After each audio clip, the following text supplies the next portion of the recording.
to my cloud. Yep, and then just down at the bottom, you can start the. Julie, can you talk to me, and that way your screen will pop up for me automatically. So Julie? are you talking to, I think you're talking to Juliet. Ah, But I'm going to be on the whole thing, so I can do it too, Sherita. I'm happy to. This is Julie Jennings. oh, okay. I just switched it over to Juliet. Okay, that's Juliet? fine. That's fine. We'll get this going. Oh, gotcha. Okay. Okay. Juliet, did I get? You gave it back to me, so let me toss it. Let me see. You can send it to me, Juliet, if you want. This is Julie Jennings. I'll be on the entire session. Okay. And Julie Jennings, thank you, my dear, for taking that on. My pleasure. Okay, Julie, you've got it. This is a great Okay. game of ball, huh? Yeah, right? Okay. Nothing like Exactly. Murphy to start the thing going. So. All right, it's And perfect. that's Zoom so that we all you all can jump in and help me out here. Well, Exactly. hello, everyone. I'm not going to wait any longer before we get going because I think we have like 68 people registered. So for those that jump in late or don't jump in at all, the recording will be available. I want to thank all of you for being on. I know that several of you got it the last minute. So the fact that you're on, I see some of you. I want to thank you because we all are so busy anyway. But you know, the reason why I am holding this intro to nonprofit management, which I haven't held for a few years, is now in this COVID-19 environment, I'm probably more busy now than I've probably been in years with calls and Sherita, there's really bad feedback. that's why I was asking if everyone could mute themselves. Are you still getting the feedback now? Sherita, you can mute everyone's mic as a host. I'll mute I'm them not all and unmute Sherita.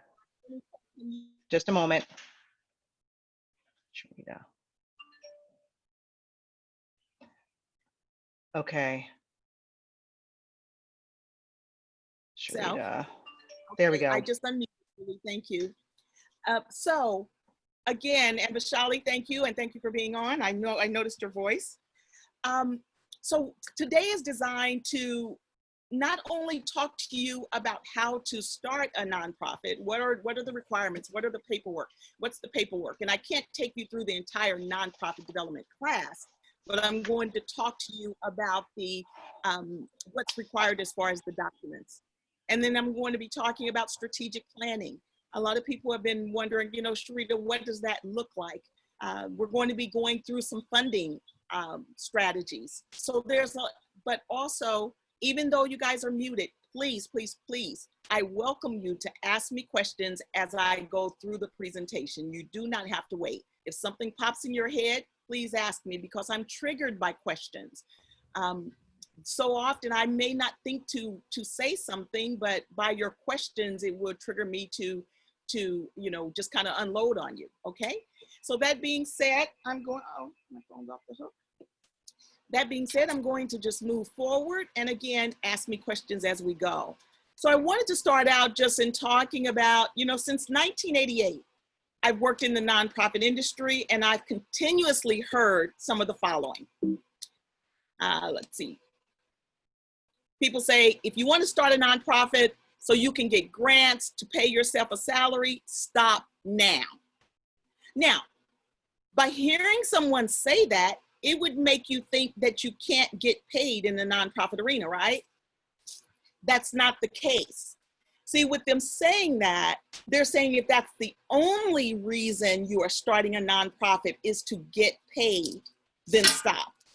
Because see, a nonprofit is the organization is tax exempt because you're developing the organization or your project or whatever to also make a difference in someone's life. And if that's not also your top priority, you getting paid comes secondary because you're going to get paid to do that. But you have to keep in mind that it is a tax exempt organization to make a difference, okay? And again, you guys, if anything pops in your head, if you have questions, just stop me and ask your questions. Another, don't start a nonprofit because you can't get paid. That is a myth, a major myth. Then it takes years to get a grant. That is also a myth. Now, let me say this, kind of, sort of.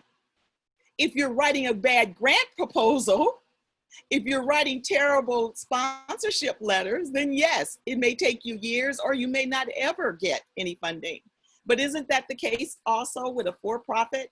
If you're writing, if you have a terrible business plan, if you are writing to investors and your documents are not in order, they're written terribly, they can't see your strategy, they can see that you haven't studied the industry to understand your strengths and your weaknesses and what's going on in that industry, then you're not going to get funding. It is the exact same thing. First of all, grant funders are nothing but investors. It's just their return, their ROI, like in the for-profit arena, ROI, return on investment, that's what ROI stands for. But in the nonprofit arena, I like to say that ROI is return on impact. They want to see what kind of impact you're going to have, so that when they give you dollars as a tax-exempt organization or going under the umbrella of a tax-exempt organization, they can see that you're going to have impact with their dollars, okay? And then Sherita, nonprofits, yes. this is Monique.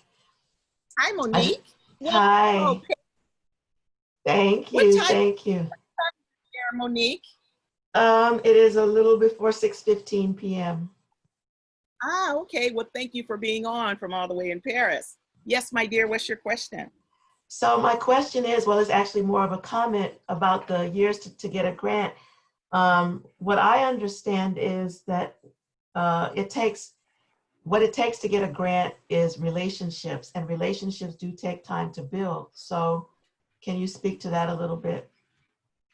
Well, you know what? That used to be more of the case, especially like when I first started in the nonprofit arena. They wanted you to call and develop a relationship with the grants liaison, tell them what your projects are and that kind of thing. But when you're looking at a lot of the grant funders now, they will ask you, please do not call.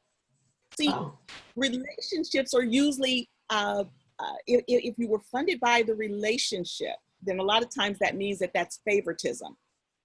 And the IRS frowns on that, and now the way that funding is given, it's frowned upon now. And so most funders now, sorry, my dogs are down here, trying not to step on them too. Most funders just want a really good written document, and most of them now, instead of getting a full-blown proposal, they want what's called an LOI, a letter of intent. So as far as relationships now, Monique, there are some funders that will say that their funding cycles are closed, and that's because oftentimes now they're refunding the organizations that they've already given to, and they're starting to give multi-year grants to them. So now they have relationships already based off of the grant proposals that were submitted. They like their projects. They're not ready to go through any more funding cycles of looking at other proposals. So those relationships are already established. But believe me, I mean, I like to talk about the one single grant. It is the largest grant that I've ever helped secure, and it was 14 million. Rodney Shepard and his organization, Global Lincoln Associates, didn't have a relationship at all. And they got the $14 million grant. And most any organization that I've helped to get funding, it wasn't about the relationship. It was the way the document was written, and they could clearly see the plan, they could see the strategy and the outcomes. Okay, thank you. Okay. Anyone else? Now, with it saying nonprofits can't make a profit, that is one of the biggest myths. There are multi-million and billion-dollar nonprofit organizations, and if they weren't making a profit, they would not have reached that scale of income. So please, please, please know that most everything that you see here is just not true. And I'm going to be showing you that as we go. And then for-profits and nonprofits can't collaborate and more. Well, yes, they definitely can collaborate. And I'm going to show you some strategies later in the presentation. So now, what to consider when stepping into the nonprofit arena. Let's see, First of all, you must become a corporation. That is a requirement. And so when you file your articles of incorporation, there's certain language. It must show that you are a public charitable organization.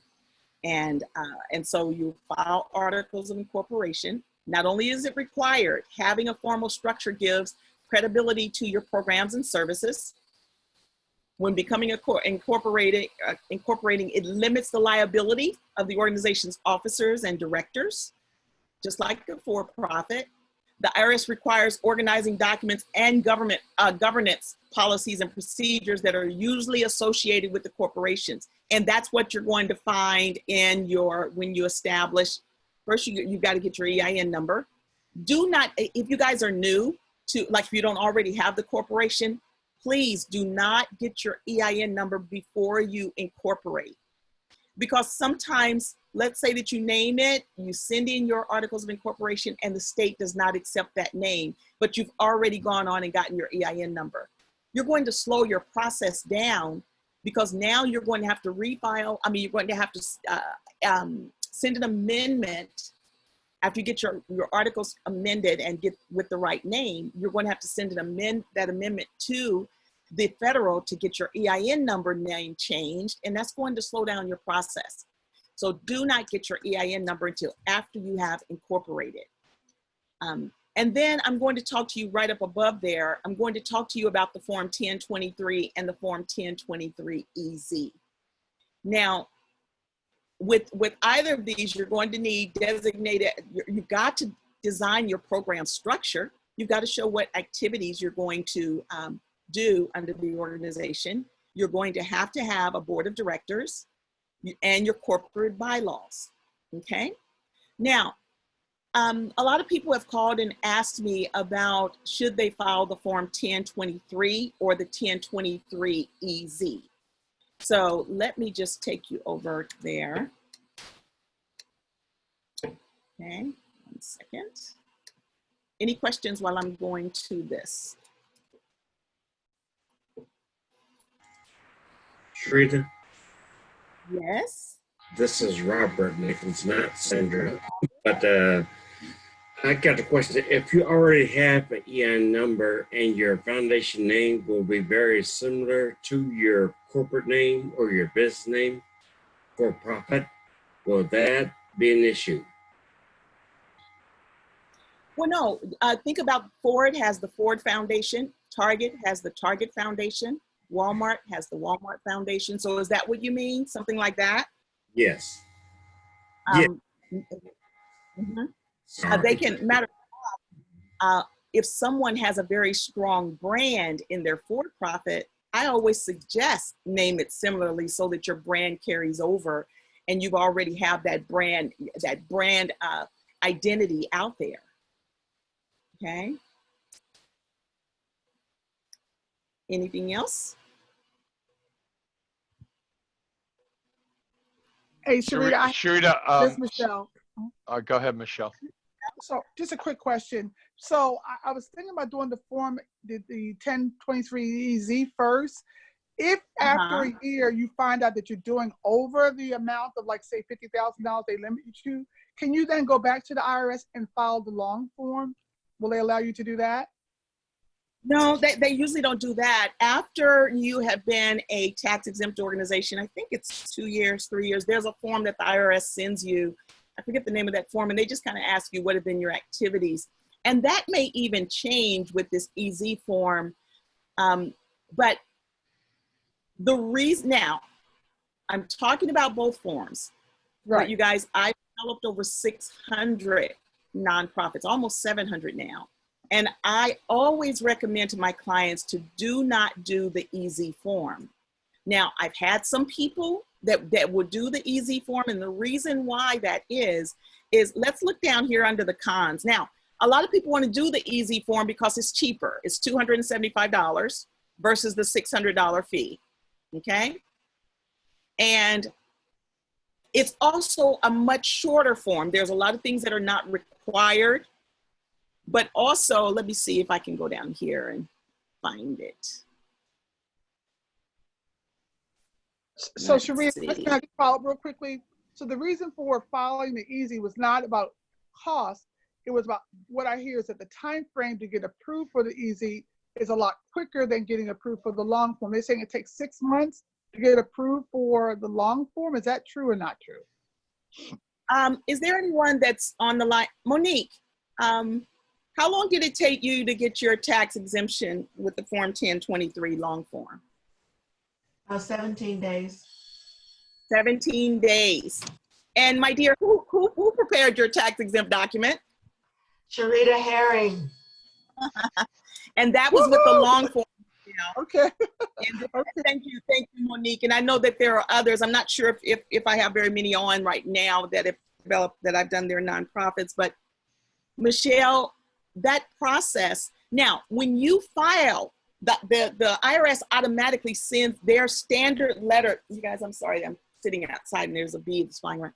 The IRS, their standard letter says that it will take 180 days. Most every nonprofit that we've developed, and anyone else, there's a lot of people that get theirs back quick. Our average is 30 to 90 days. The quickest we've gotten it back is 12 days. That was with, matter of fact, it was Zamar Manigault. He's a CEO Space Grant, and he got his in 12 days. Now, and that's another reason why a lot of people file. They say that it is quicker. But what makes the process quicker is you answering the questions correctly. Now, so a lot of people go for the easy form because it's shorter, but it's shorter for a reason. There are some stipulations, like you can't make over, you see right here, the easy form, the annual gross receipts must not exceed 50,000 in any of the next 3 years. Wow. How many of you want to be limited on how much money your organization can make? And there are other limitations, and that's why when I'm establishing my client's nonprofit, I say, go on, do the longer form.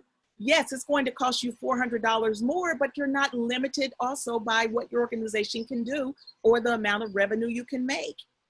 You're setting yourself up for an audit if you're doing that form and knowingly you're going to make over 50,000. You're definitely going to be going for more than 50,000.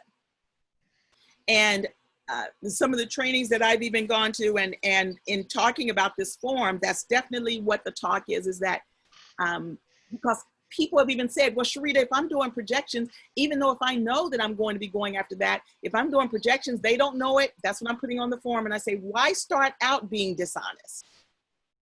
When you are stepping into this arena or any entity, why start out knowing that you're going to do something that you're denying you're going to do? So that's one of the main reasons why I advise about going on and filling in the long form so that you just don't have to worry about it. Okay? Now, for the Form 10, go ahead. Sherita, I do have a question. Being that if one has done the easy form, can one do an amendment to do the longer form? Have you already submitted it? That was my question.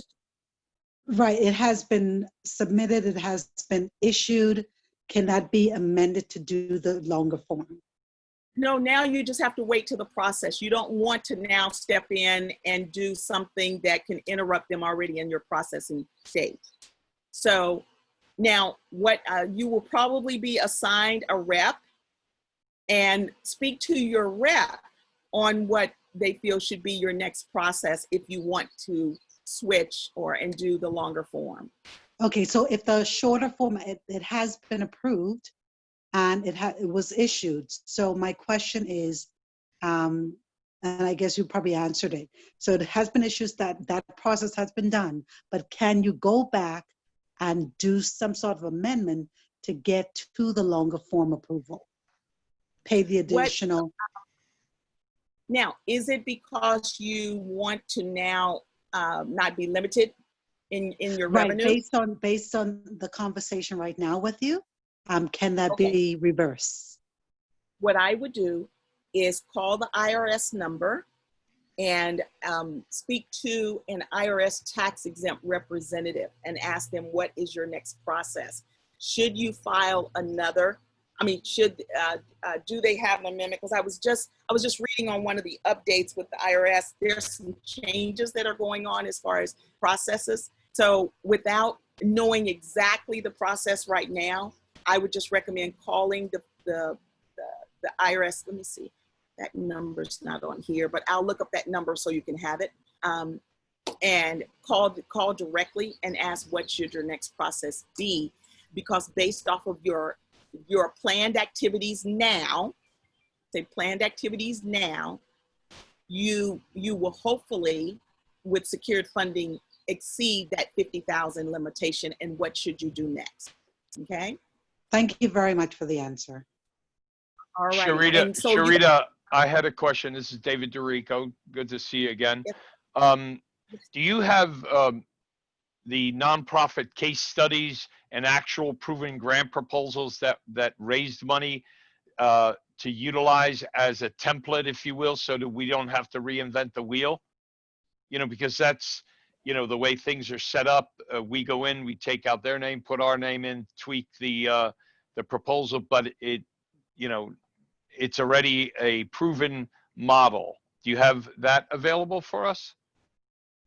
Well, I've given, like in the nonprofit class, like you're enrolled in, Yes. that sample is a proven sample. Okay. But the thing is, you guys, it's best to know what goes in each section, what goes in the executive summary, what goes into the needs statement, what goes, because it's almost like, David, like if you looked at my resume, Yes. and I'm in a totally different industry than yours, I guarantee you're going to find it more difficult to try and follow my resume than to just look at the section and write who you are and what you do. I understand. And Let's say, for example, if there's a nonprofit grant proposal for soccer and sports education, that really helps me in my vertical of who I want to address and the needs, and actually the way they've written it, and it's the way it's been accepted. Well, that may be the case, but Okay.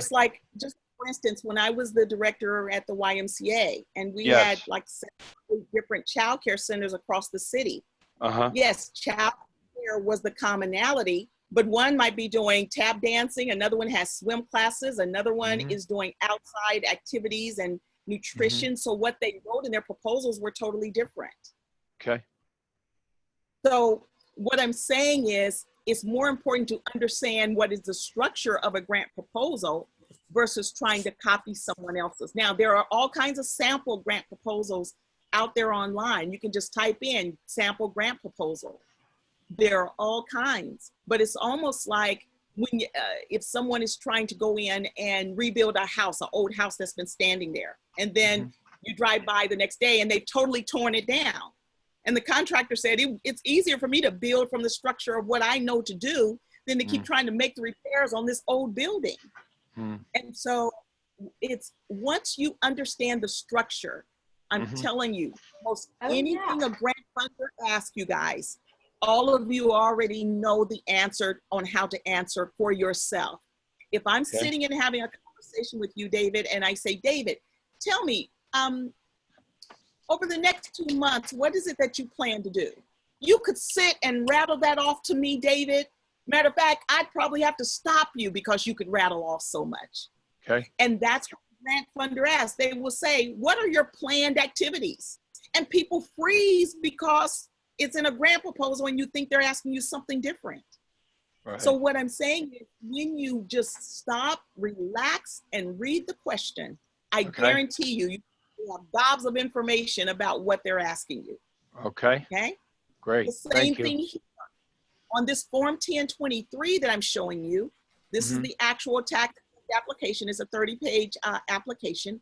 But the main thing that they're asking you about is right here, part 4. I mean, now, Michelle, who was that about? Michelle. And you were saying about the timeline that it takes to get approved.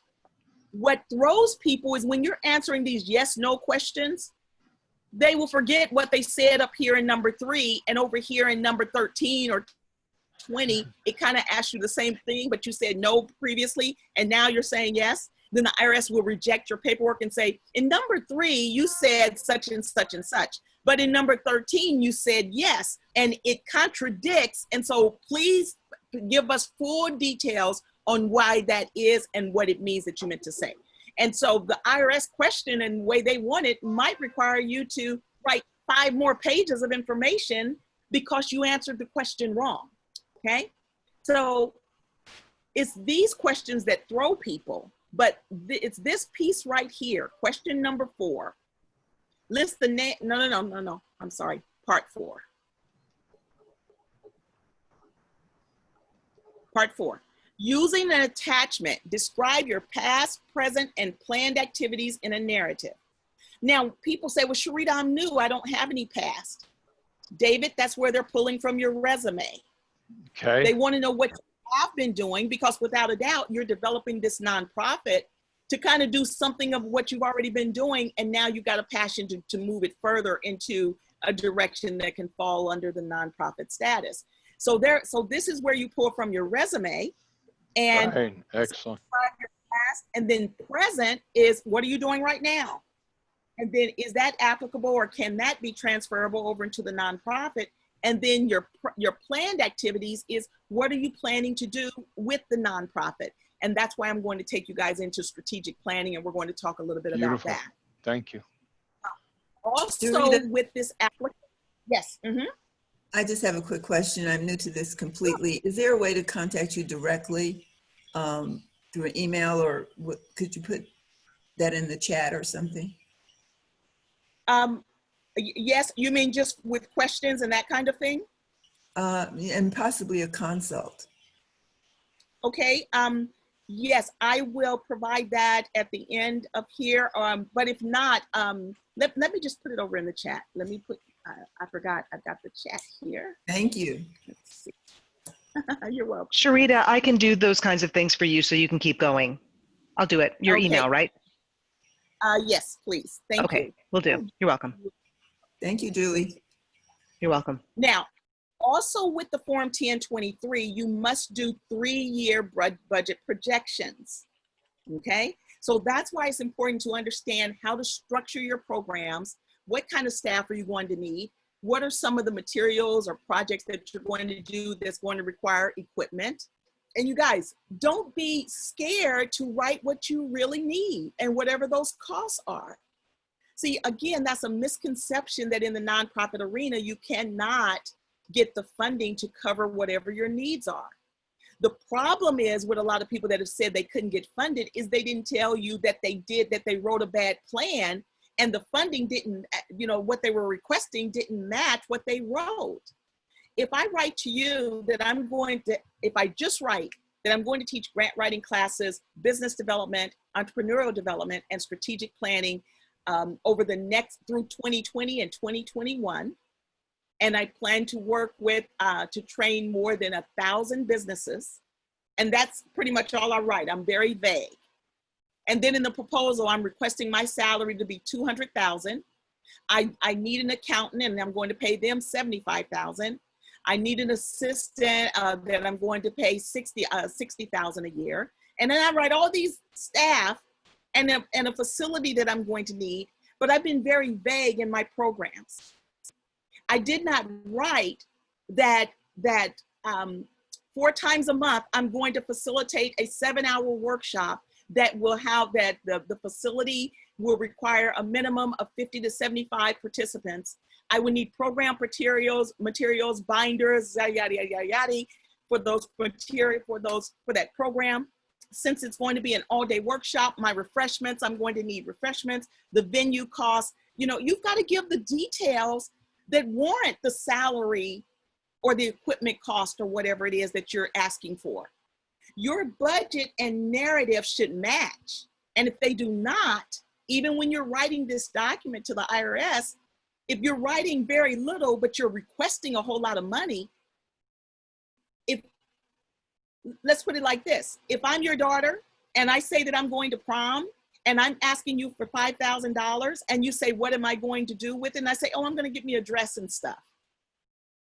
How confident are you in giving me that $5,000 and for what? Okay. Questions, comments?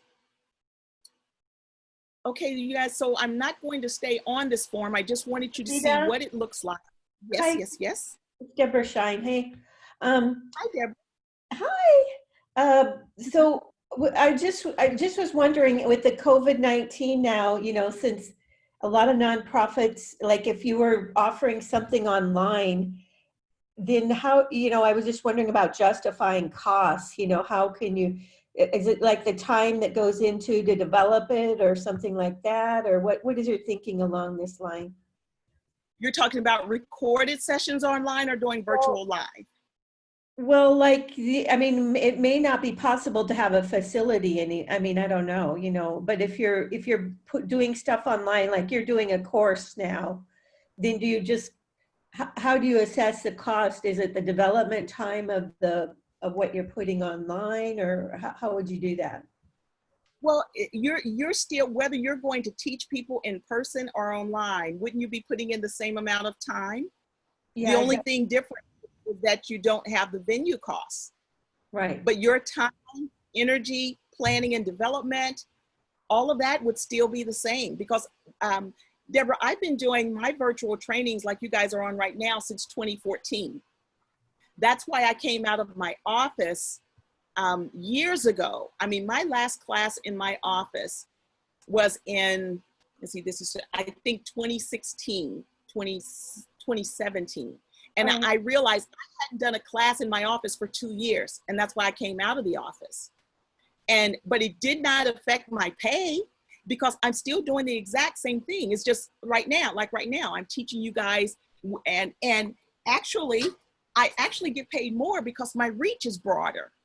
Monique is on from Paris. I've got people on from Massachusetts. There are people on from Kansas. There are people on from Tulsa, Oklahoma. If I was just doing. That's good. Yeah, no, I get it. I was just, I was just wanting to presence it for myself a little. Yeah, thanks. You know what? Even when I do live sessions now, even when I went to speak at Chicago State, I sent my materials in advance electronically. It saved on material costs. It saved costs for me to carry all that on the airline. And so the thing is, so I don't have that material cost expense, but it still doesn't impact my salary. Okay. So grant funders like to see that you're able to do some things that reduce expenses, but still offer the same content and quality of training. Great. So in so many ways, you guys, you will see that it is a plus. I can't tell you the last time I mailed anything. Now, sadly, I would hate to see the U.S. Post Office go out of business or whatever, but as far as my business expenses, things shifted and I was able to put more revenue into the quality things for the training, salaries or whatever needed, and had less expenses for all of those other costs for materials. And even when you're doing your virtual trainings, you no longer have the cost for food, travel, a lot of those other things. So it'll shift the way that you do your business, but Deborah, believe me, you will see that your business can still support you way more than you ever could have thought. Great, thanks. Okay, Sherita, I have a question. Yes, is that Carol? Benita. Hi, how are you, Hi. Benita? Oh, there you are. Yes. Good. I missed the audio in the first half hour and I had to switch computers, so I saw a slide that you may have addressed this up front, but yesterday a professional grant writer was, a former professional grant writer told me not to bother, that all these organizations like Red Cross and YMCA and all those out there, they've got proven track records. They have professional grant writers on staff and they're going to want their own money and their own programs and not even to bother whether I did it myself or whether to collaborate. So you may have already addressed this, but I was curious how she was very much a naysayer that a little person like me couldn't. That sounds like a grant writer that's not having success themselves. Because most of the organizations that I've helped to get funding are not those large organizations. Matter of fact, though I talked about Rodney Shepherd's organization that was his second grant that he ever received. And he was not one of those large organizations when he got that 14 million. A pastor that we helped to get 20,000 is getting ready to get another 86,000. And he had never gotten grants before, and they were conducting all of their after-school training programs from their home, he and his wife. See, it depends, like with any business, any store. Have you ever gone into a store and someone tells you they don't have it?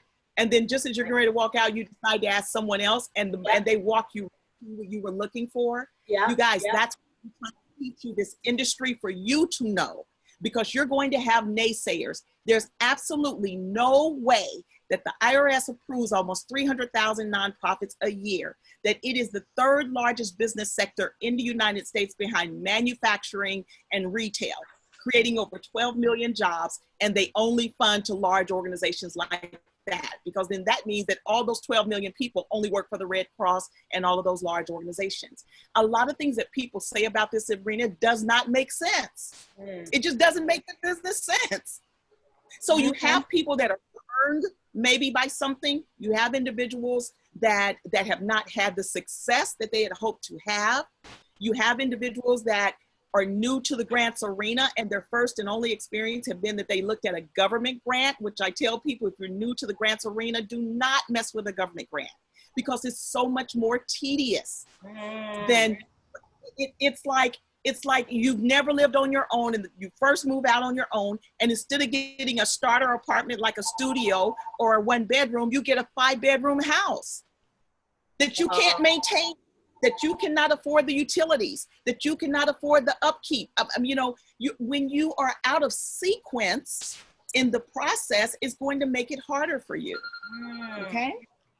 Now, Sherita, I have a quick question. This is Julie, your hostess, assisting you.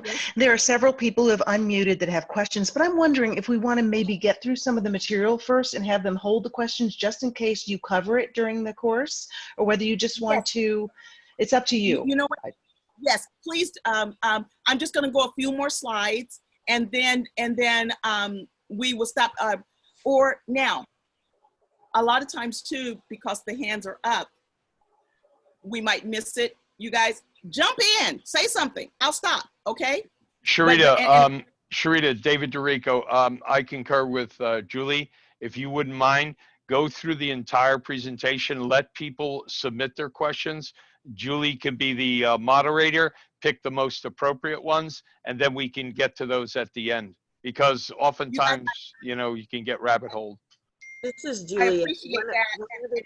I won't get rabbit hole, but I can't wait till the end for all the questions. I just can't. Gotcha. Okay. This is Julie. Another way. Can I just ask a question, Sherita? Real quick. Real quick. As you're talking about the grants, now my nonprofit, I met you at the CEO space. My nonprofit I created in April, and I got the status on June 1st. And I want to feed people along with doing the other things, education. And the main part I want to do is feeding, but I can't do it from my home because obviously the town requires, different things. So I am thinking of buying a space where I can build a big cafeteria where. Stop. You cannot buy a space initially with grant money. They got to see that you have a track record. You're going to be wasting your time. Okay. You would be better off going after a grant to lease a building. See, when you're out of sequence, you're messing up being able to get funding. You're jumping into something new, and you're expecting someone to give you money to buy a building that you don't even know if that's the arena you really want to be in. So they want to see a track record. You would have better luck going after funding, first showing your strategic plan. You guys, let me get through this strategic plan. They need to see, is your strategy worth them funding? And where people mess up oftentimes is you're asking for, it's like you're new out of the home with your parents, and your very first car, you're trying to get a Rolls Royce without a co-signer, versus going on and getting that Volkswagen or that used car with a co-signer, having a track record, making small car notes, and working up to getting your Rolls Royce. We always are trying to get the Rolls Royce in the very beginning, and you're out of sequence, okay? So let me move forward and you guys, and Thank then you. we will, you're welcome, my dear. So let's Sharita, talk about your, very quickly, Huh? Sharita, so that you can answer questions as you move along. There is an option in Zoom where you can raise your hand. You'll be able to see, and Julie can prompt you that X number of people had their hands raised. You can ask them to ask their questions in order. So that's another thing in addition to the chat that you may want to take Very advantage. good, Juliet. Very good. that sounds really great. And thank you, Julia. You're Okay, welcome. so now planning. When you're going after funding, they've got to see a good strategic plan. And are you in sequence?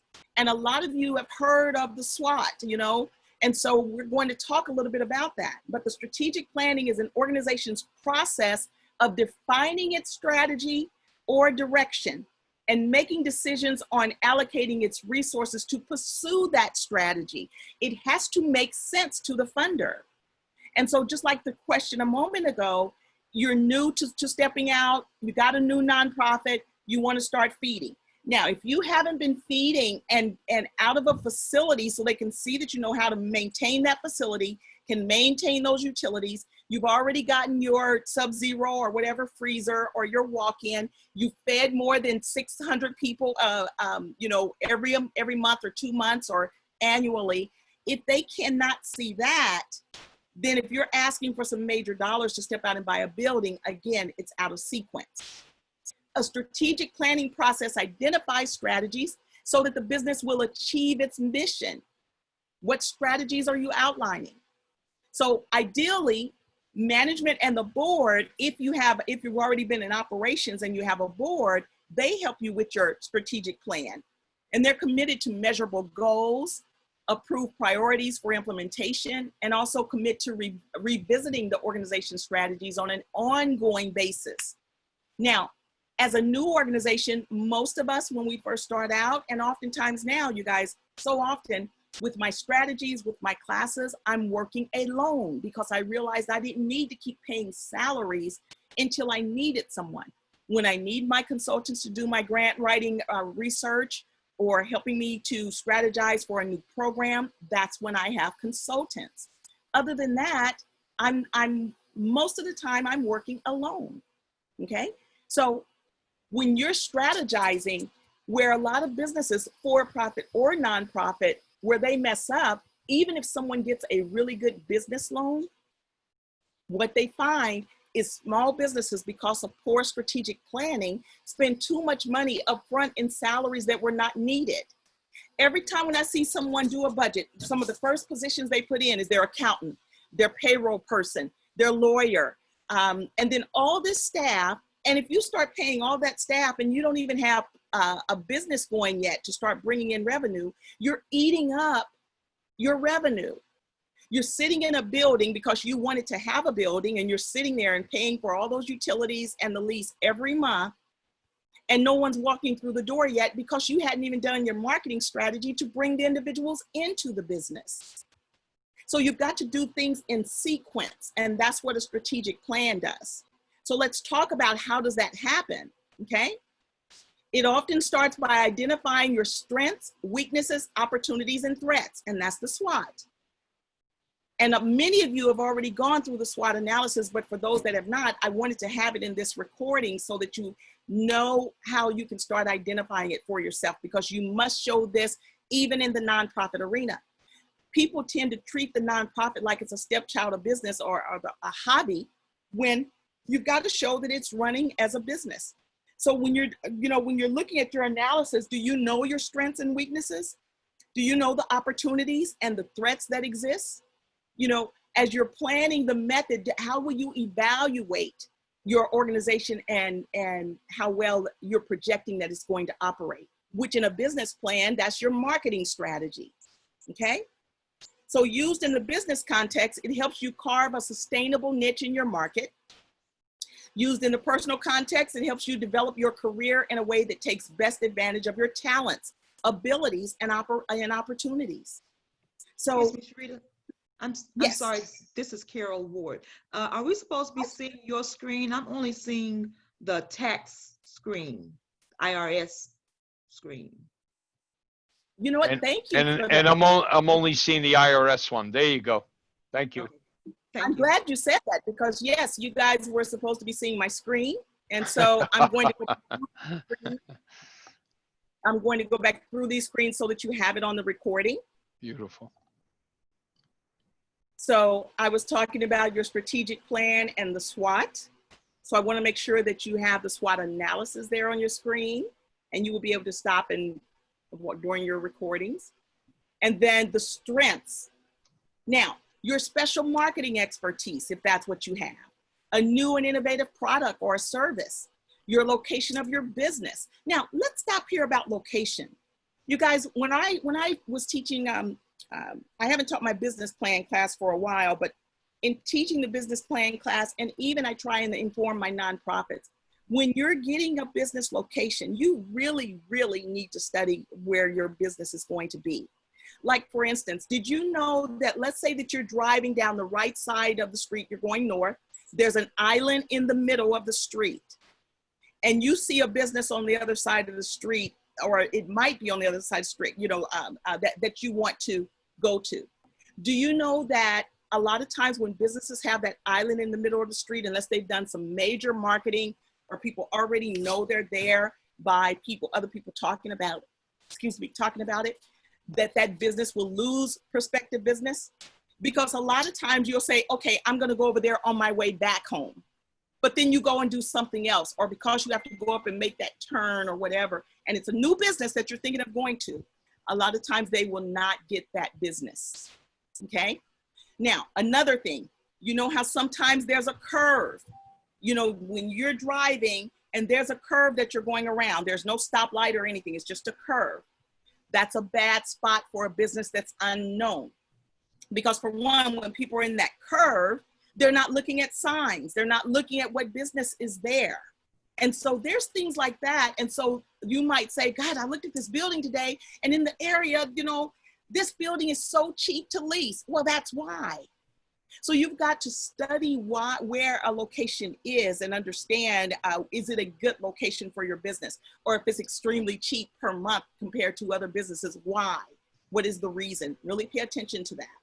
And then quality processes and procedures. Do you have quality procedures in monitoring how your business is structured, what the successes will be? You know, those are things like that, that can be your strengths.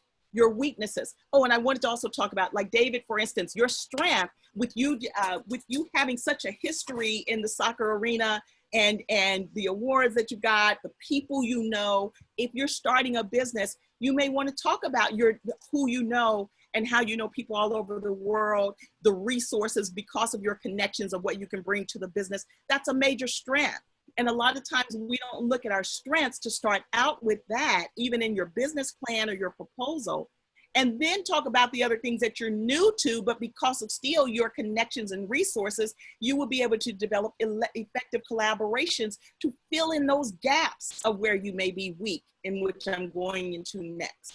So maybe you're weak in lack of marketing expertise, or there's identical products or services within the proximity of where you are, or you know that there's someone that's doing what you do that's been out there longer. How are you going to get past that? Again, the location of your business, or poor quality goods or services, or do you have a damaged reputation? You know, how do you get past those kinds of things? And then opportunities. A developing market such as the internet mergers, joint ventures, or strategic alliances, your collaborations. And grant funders continuously want to see collaborations. They know that there's absolutely no way that we can do everything alone. Moving into a new market segment that often, let's see, got something that's covered up here. 1 second, you guys. Move into a new market segment that offers improved profits. You know, so maybe you're moving into, with COVID-19, you're moving into a market that you hadn't been in before, but the way it's looking, there's opportunities for you there. Like, have you guys seen the lasagna lady that's been featured on the news? She had gotten furloughed from her job. She loved making lasagna, She just started making lasagna for the frontline workers, you know, the people that were home and that kind of thing. And then others started, she addressed a niche. Now she's gotten sponsorship. She just got some major dollars donated to her via a grant, you know. So when you're looking at the market, are you doing something new or needed, okay? Are you stepping into a new international market? Are you stepping into something that's been vacated by a competitor that maybe went out of business or something, okay? And then your threats. If there's a new competitor in your market, are there price wars with your competitor? Do your competitor, do they have a new product or service that you're not able to step into right now, that you should be maybe looking at a collaborative partner? Are they superior to reaching audiences that you haven't been able to reach? You know, so you got to look at all these things. Now, even if that's the case, does that mean that you should not do the business? No. That means that you can be creative in your programming to say that you're going to step into something that maybe this particular company, maybe because they're so large, that there are some people that are looking for someone that are at a smaller scale. Just like some people prefer a small mom and pop restaurant versus a large franchise. You know, maybe you should be marketing yourself to a different niche, okay? Now, your strategic plan should answer 5 main questions, okay? What impact do you expect to have, and who is your target population? Are there specific groups or individuals that you want to focus on, or problems or issues that you can address? And then 2, now that you've identified those problems or issues, based on your qualifications, are you positioned to do them or to address them? And if not, what kind of collaborations can you make? What are the top priorities that you're going to focus on? What will be your staff and financial needs? You know, based off of what the programs and services that you say you're going to do, what staff are you needing? And then how much do you need to pay that staff, or cover your facility costs or your materials or equipment that you may need? And then how are you going to measure your success or your outcomes? Now, if I were talking to any of you, I'm sure all of you could answer these questions, okay? So there's a grant for that. You guys constantly hear me say that. Have any of you seen the show Tanked, where these guys build these huge, just, you know, crazy aquariums for people? And I'm showing them because a lot of people don't realize that I don't care what industry, I haven't seen one yet that can't get grants. So I was watching a show about aquariums, and I started thinking, I'm like, wow, you know, they really, really could get a grant for what they do. And let me show you a couple of examples. Now this team, they're out of Las Vegas, and their co-owners, Wade King and Brett Raymer, they're ready to take fish tank building to a whole nother level. That's what they do. Look at this. Wade and Brett are tasked with building some of the most enormous and awe-inspired tanks and aquariums for top celebrities, luxury hotels and casinos, Fortune 500 businesses, private homes, and millionaire homeowners across the country. They've taken more than 200 projects every year, with tanks ranging from 50 to 1 million gallons in size. So my question is, who's missing that can benefit from these magnificent tanks, or even smaller tanks? Who's missing? Look at who their market is. And let me show you a couple of examples on how they could have a nonprofit that works right alongside of them, and they could serve a totally different population. Now, you guys, I'm showing you this because whatever your business is, I always recommend that if you're thinking of stepping into the nonprofit arena, your nonprofit should walk side by side with what you already do, initially at least, so that you don't have to spend your time way over here doing something else because you're trying to get a nonprofit up and off the ground, when it should be walking right along with you in what you're doing. The same way with these guys, they could still be doing tanks, But why not go also after a market that needs them even more? Not because they're beautiful, not because they can afford a great big tank, but because fish tanks do so much. Do you know that fish tanks help you deal with stress, depression, anger? Do you know that when you just sit and watch a fish tank, it impacts all of that? And there's a grant for that. And in doing that, they could work with youth, and they could continue to work with the population they work with, but then they could have someone else, maybe it's a small fish store that they could collaborate with, and now they're running their nonprofit piece. They're working with youth, have an after-school program. Now they're stepping into STEM learning with their after-school program. It could help bullying prevention, self-esteem, improve communication, and so much more, okay? I hope you guys see what I'm saying. Expand your thinking, okay? Now, for example, STEM funding could be secured for, and I can't say, is it ethology, the branch of zoology devoted to the study of fish, including bony fish, cartilaginous fish, and jawless fish. There are 33,400 species as of 2016. This was that study. And then since then, there's approximately 250 new species described each year. Do you know that if they started working with, let's say, low-income youth with their nonprofit program, there's so many youth that love this, that would want to go into this arena, but because of lack of finance, because of lack of access, they never even have the exposure. So what is it that they get into? Games. After school, that's when more young people between the age of 18 and 12 get in trouble between the hours of 2 and 6 p.m. than any other time. Just think if the reason why I love to teach this, no matter what your industry is, if we all could step into the arena and impact the life of someone that loves exactly what we're offering, gangs would diminish, bullying would diminish, obesity would diminish, because a lot of times, even myself, I eat when I'm bored or when I'm worried or just anytime. But if I'm doing something I love, I'll look around and say, dang, did I eat today? What did I eat today? You know, so how can I help you step more into this arena and touch lives that are starving for what you do, okay? Now, the U.S. Department of Education, in November 2019, the department announced that it invested nearly $540 million to support STEM, which is science, technology, engineering, and math and education, and that's including computer science. ED announces new grant competition in Spark Student Centered, and they're giving $300 million, authorized by the CARES Act, which is going on right now for COVID-19, will be available to states to use to create adaptable, innovative learning opportunities for K through 12. See, this aquarium program could even collaborate with schools. Examples of other STEM funding.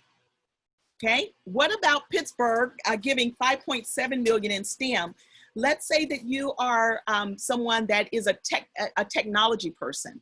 Look at this, $5.7 million in grants that aim to expand computer science classes, teacher training, you know, so much more. There are a lot of you that are a tech person, or you create websites, or you create apps or whatever. Why couldn't you also be showing youth how to go into STEM and the computer technology? Oh, and I want to show you, this actually goes with the aquarium side of it. I put this slide out of order. They could, they could be installing aquariums in senior facilities, and especially right now with COVID-19, do you know how much those seniors would love to be sitting and watching a big, beautiful fish tank? And the regular maintenance of it could be their program, because it's ongoing job training and STEM training. Now, probably with STEM, with the COVID-19 going on right now, the seniors would have to not be in the area if you're bringing in youth and going to be teaching them to maintain the water. You know, they're testing the water, they're watching how the fish are growing, they're watching the kind of aquatic plants that they're putting in there or whatever. That's ongoing training for these youth, while with that tank, it's combating loneliness, depression, stress. And here's a funder that would fund for that. The Archstone Foundation is committed to preparing society for the growing needs of the aging population. And they're giving grants totaling more than 700,000. By 2040, there will be more than 26 million Americans over age 80, more than the number of children under 5. So though the work of its through the work of its grantees, they want to help the elderly overcome fears of loneliness, being a burden, and aging-related diseases. What kinds of programs and services could you offer that you could be going after this Archstone Foundation funding? Okay. The ACL, this is another one where that aquarium group could be getting funding, and others. Domestic, public, or private nonprofit entities, including state and local governments, Indian tribal governments and organizations, faith-based organizations, community-based organizations, hospitals. This is the fund, they're funding to all these different kinds of organizations based on a current estimate. A large body of literature indicates that social isolation and loneliness have negative impacts on health of elderly adults. So if any of you have programs that you could be focused on helping or offering services, their award ceiling is 150,000. The award floor is 100,000. And this grant, well, it's already passed, it was due 5/29/2020. But what I advise is if you're seeing organizations, they're going to have funding again. They have ongoing funding cycles. You don't want to miss the opportunity. And then other kinds of projects, like let's say you're into construction. See, a lot of people don't realize Habitat for Humanity is funded by grants. It's just a construction program. So I was talking to someone yesterday and she was talking about building tiny houses. And I said, why don't you have your own Habitat for Humanity? Of course, it would be named something else, but just look at the funding that Habitat for Humanity has received in the past. 4.93 million in June 2020 is projected for June 2020. 15.3 million back in 2011.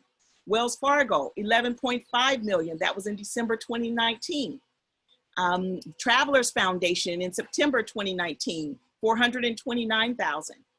In 2018, they got to 101.25 million. So why couldn't, if you're into construction, you could have an apprentice job training program. You could be teaching and doing housing for areas in need. So what's stopping you? Remember my motto, yo-yo. Yo-yo stands for you are your only limitation. Your only limitation is you guys. Even if you wanting to do technical support, all kinds of technical support. A lot of you have heard me also call it capacity building grants. But here, funding opportunity for nonprofit organizations in COVID-19 recovery, preparedness, and transformation, okay? They're just looking for an LOI, which is a 2 to 3 page letter. And then what they say is El Paso region seeks to support nonprofit organizations in their organizational recovery, preparedness, and transformation. Qualified organizations are asked to complete an LOI to begin the process. And then I'm showing you their rounds. And the reason I'm showing you this is I want to dispel that myth when people say that it takes a year, 2 years to get funding. Grant funders always have their funding available in that year, that time frame, and they want to get rid of it during that time frame so that next year they can come up, have their new funding cycles with their new funding that's available, okay? So this round one, LOI, their release date was June 1st. They're also holding virtual sessions to show you how to submit to them.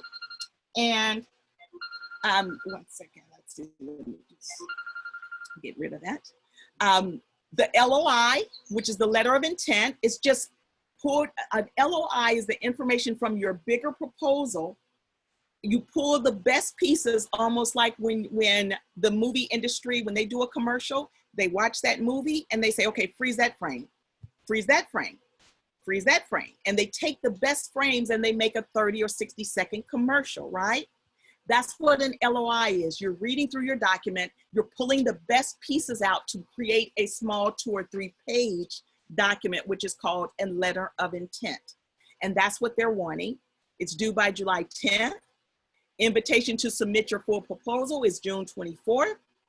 And then the workshop for the invited applicants is August 3rd. And then the proposal due date is August 26th. So look at that timeline. Now, some funders have a little longer timeline, some don't. There's a lot of funders that don't even have deadlines. You can submit to them throughout the year at any time, okay? And then the grant date is awarded October 1st. So we're talking about from June, which is this month, and the grant is awarded in October 2020. And here's another one, the AWS Imagine Grant.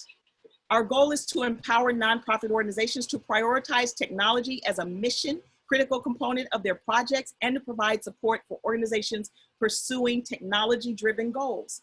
Now again, they're funding for what you need for technical assistance. As part of the program, we're seeking proposals for pilot projects, proofs of concept, strategic technology planning, or existing programs that utilize technology in a new or expanded way. Now, they may receive the following resources as far as your grant: up to $100,000 in unrestricted financial support. So that's for anything that you need to do in that arena. Up to $100,000 in promotional credit. So they're going to give you promotional credit, like a lot of organizations will also give you what's called in-kind, where they will even allow their employees to put in time with your organization. They're having a project kickoff workshop for technical specialists, and then up to 5 training service vouchers. Now, you know what? I'm not sure what their training service, I'm sorry. They're giving vouchers for you to get training from them. And so it's like an in-kind contribution of work like I was talking about as far as employees, okay? An opportunity for AWS marketing support. So they're going to help you with marketing from their business strategy, right?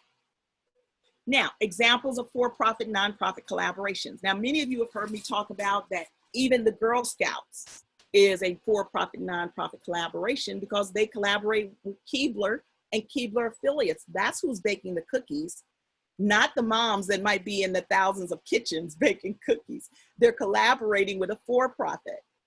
You've heard me talk about that even Walgreens back in 1943 was one of the largest nonprofit pharmacies. And they had a 6,000 square foot pharmacy in the Pentagon. Well, here are some small examples of how for-profits and nonprofits can collaborate. Let's say you're a health practitioner. Do you know that you can offer services to low-income individuals that normally could not have access to you? You could be speaking and teaching about health and wellness. You could even distribute your products to low-income individuals if you are a product service health practitioner, individuals that normally could not afford your products. And you could be teaching entrepreneurship, teaching as a job training program. You could be teaching individuals how to go into this arena and sell the kinds of products like you're doing in your business. If you're a lawyer, you not only could be providing a service, just like legal aid across the country. Legal aid is a nonprofit. Those lawyers are not working for free. They're being paid with dollars through grants to serve the populations that can't afford them. Why can't law firms have their own legal aid, have their own foundation, get grants to cover their legal services to serve populations that they normally have to turn away? They could be speaking to youth about going into law. Do you know that more young people are interested in law and the law arena with Law and Order, CSI, CSI Special Victims? You've got young people that want to go into forensics, all of these things that lawyers could be taking advantage of and have the workers that they need, but they're covered by grants. You could even have a job training program for young adults and adults that want to go into law, that want to go into forensics, they want to be researching for you as far as your law firm, and grants could be covering that, and it's giving them career opportunities. If you're into green technology, there's grants for you through vocational training. You could be educating about why homes should be going green. There's grants for you to install on low-income families' homes for green technology. And it could be a manufacturing job training program under your company.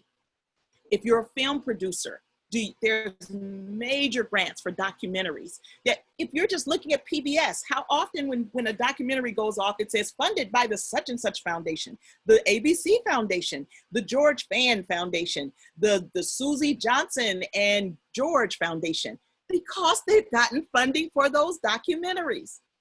Okay? You could also have a production assistance class that's teaching film. You could even be filming a major film that's going to be going to the big box. But at the same time, you could be saving dollars by having a production assistance program, and it can even cover camera costs for the trainees that's working with you, not only learning camera operation, but learning film, learning lighting, set design, all of that good stuff under your classes, and it's a career development program. Gosh, you guys, my computer is saying low on battery. How much battery do I have? I may have to go and get my plug. Let's see, what's my battery? Okay, so how do you speak the language of the nonprofit arena? Sherita? Hold on. Yes, ma'am. Before you go on, do I understand correctly that it's the for-profit that is applying for these grants? Or is it the nonprofit that's applying for them? It would have to be the nonprofit. And if you don't have a nonprofit, you can have a nonprofit serve as a fiscal agent, which I'm showing you later. But what I'm saying is, like, that film producer could have a for-profit. Let's say that it's you, Monique, and in your business, you had Monique Wells, and you were working with women, high power women. You also speak to women to address maybe any issues. You do training. And now you have the Wells Foundation that can train. Now you can allow women that normally would not have had access to your training, you get grants to cover their costs, so that now they can be a part of those trainings that they didn't have access to before. Okay. Mm-hmm. So you have Monique Wells, and then you have the Wells International Foundation, and they can collaborate. You guys, your for-profits and nonprofits can collaborate as long as it doesn't appear that, God, my nails look horrible. You guys, I've been working here on the ranch, and I didn't even mean to show you my horrible nails. As long as it doesn't appear that you created that nonprofit just to benefit the for-profit. Okay? You guys hold one moment. I've got to run in and get my plug. I'm getting ready to run out, and I thought I was fully charged. So hold one moment. Look at me. Talk among yourselves. Julie? Yes, I just unmuted. Yes. Do you know how long this is? Because we had another appointment. I just wanted to get it. I believe this is going for another hour and 40 minutes. Oh boy. Okay, thank you. You're welcome. Remember, Sherita is going to send us she's going to send us a recording. This is David DeRico. Just a little introduction. I was a former captain of the U.S. national team in soccer. I played against Pele and all those great players. So we're launching a travel ticket platform, and we're also launching our own version of a headhunting platform, very similar to what Uber did with taxis. We're going to be doing the headhunting industry. And maybe a suggestion, people might want to put down their name, their website, and what they're doing in business and what they're seeking in nonprofit, because we have a whole series of fundraising programs we have our own GoFundMe program. One of the schools raised $500,000 for their capital improvement. We have digital publications for fundraising so that you can tell your whole story in one link. So that might be a suggestion. This way we can gather that information and then visit with each other afterwards.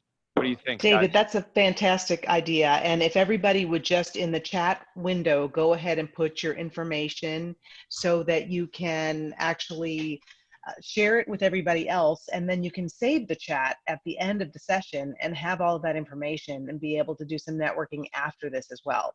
And I did have a question for somebody. They thought this was a 2-hour seminar. I thought it was 2, but then I looked at the details this morning and it was 3. Yes, so it is 3. Yes. If you have to jump off, then you can do that. And then just since you are registered, then you will get the recording. But also on the same line, by putting in your information, if you have to leave, then we can revisit with you. Exactly. Mm-hmm. Thank you for that. Thank you guys for your patience. Okay, any questions on what I just covered about for-profit, nonprofit collaboration before I move on? Sherita, while you were away, I made a recommendation that people put in their name, their website, and what their business is and what nonprofits are involved in. This way, we can network after after the meeting. How's that? Is that fair? That's excellent. And I actually was going to send the database of the registration. Oh, I'm going to, before everyone gets that database, I send out a request for people. If someone does not want their name part of it, to send back, do not include. And then all of you are going to get the registration roster. Brilliant. Okay. Anything else as far as for-profit, nonprofit collaboration? Yes, this is Cassandra Carter. I see that people are putting their information in the chat. It's great that you put your name and your contact information, but if we don't know what you do, you know, Right. you know what I'm saying? We might not be so apt to kind of connect. So well, if you that's could why the just put- website thing is important, because then we Right. can go to that website and see what you're doing. And you have a you know, a for-profit business, let's say, and then you either have an existing nonprofit or you want to get into a nonprofit. By networking, we could help each other, because that's what this is all about, right? Yes. Absolutely, absolutely. And David, while you're on my mind, David, I know that you haven't been able to participate in the last grant class. Uh-huh. You can be a part of the next class if that's what you choose to do. Yeah, and I got to catch up because we're doing so many beautiful things. We're launching a sports ticket concierge service travel to 65,000 events, all the soccer all over the world, all the U.S. sports. And so we're going to have that for profit, but then we're also going to be setting up a fundraising so people can actually purchase the tickets, use them for their fundraising to some of the biggest events in the world, especially when they open up. So we're doing a lot of cool things, and I'd love to get people involved. And what you said about that just really just got my mind going. We have a whole series of positions, if you will, to help not only children, seniors, all different levels, and you know, diversity, everything, for doing graphic design, creating 3D animation, writing books, and we then digitize them, and we get the advertisers, and we can send it out to millions of people and do revenue shares. So there's a lot of cool, and by the way, this is going to be in 20 different languages. Sorry? David? Go ahead. Yes. Who's writing the books? Wayne, I'm looking, Wayne Coach Light. There's one guy, and he has what? Wayne, what do you, if you wouldn't mind unmuting? I'm just picking you because I can see you. What do you do? I'm just going to give an example. You have to unmute your button. Yeah, go ahead, Wayne. Hey, David, did you pick me randomly, or did you pick me based upon you knew what I did? No, not at all. I saw I saw your video, and I saw Coach. I'm like, magic. This is the guy I want to talk to, right? Okay. So what kind of things do you do? And hey, Sherita, so who I am, so my brand is called, is named Avoid Being Average, and who I've arisen to be is, I started as corporate graffiti. Yes. But over the 15-year period that I've been in business, I'm now a resilient strategist. And the three industries that we support are the arts, business, and community sector. Beautiful. So beautiful. In a nutshell, I advocate in the nonprofit sector for youth, particularly children of incarcerated parents, children of the LGBTQ. Yes. Children with LGBTQ parents, and as well as young fathers, ages 16 to 24. So I have about 20 years experience in that that area. And I've used entrepreneurship as a vessel to reinforce and empower education, but I use the art component, right, from a holistic place for young people to actually be able to express themselves. And then also I can then show them how they can then profit from that. You see what you see what Wayne just did?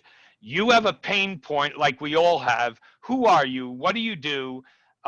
Who do you reach? How do you get video tutorials? How do you educate? So we have these digital publications that we show people how to create or use our template, and now it says it instantly. So I can see exactly the work that you're doing, and I can support you or get you support or whatever. Yes, Sherita, I'm sorry. Go ahead. So David, now, that's under your for-profit, correct? Yes, I have a for-profit, but we want to launch our nonprofit, which is going to be IM360 fundraising, which now can reach back across to help people, because we're getting ready to launch a job portal with 470 million resumes, and we're going to be introducing audio-visual resumes, right? So, yes, so, I got the tea. I got the tea from you. Under your nonprofit, yes. Let's say that it could afford this, but because of the population he's serving, your funding under your nonprofit can now cover the cost for Wayne to have the products that you're offering. Okay? Absolutely, absolutely. And Wayne, because of the population that you're serving, then grants can cover, it will cover you getting the materials or all of the stuff that David is offering. That's where I'm saying your for-profit and nonprofit are on the same plane. Yes. Walking right along with each other. Yes. If you run into someone on your for-profit that cannot afford what it's doing, that's where the nonprofit will come in. And now Wayne has access to not only get the word out about what his organization is doing, but to tell the stories about the lives that he's impacting. What is that doing? That's trickle down and now empowering those individuals that Wayne is serving. Yes, there's another, absolutely. There's another critical issue. Wayne, I come from a projects up in Jersey, okay? I was the captain, I became the captain of the national team, played against Pele, the greatest guys that ever played soccer. I have family members that have been in jail. So I understand my father was a gambler, all this kind of stuff, right? Alcohol, all that. But I utilize that to overcome it. You understand?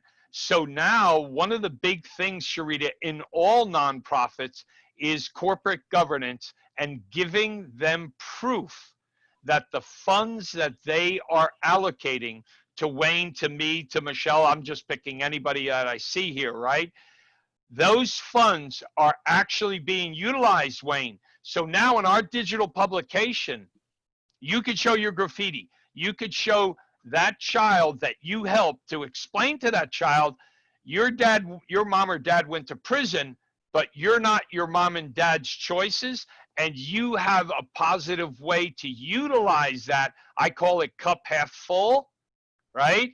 Like you're not defined by that experience, that you could utilize it to be something even greater. You got to unmute yourself, Wayne. Wayne, you got to unmute yourself, buddy. Excuse me, David. Yes, sir. I can't wait to hear more about this. I can't wait to speak to you offline about this, because I think we're really on point. And like Sherita is sharing something, and I think you created a great segue, right? Because, right, but Wayne, let me tell you what. Let me tell you another thing. Your program that you have can be replicated. Okay. Yes, we got to move on. Yes, dear. Move on. Okay.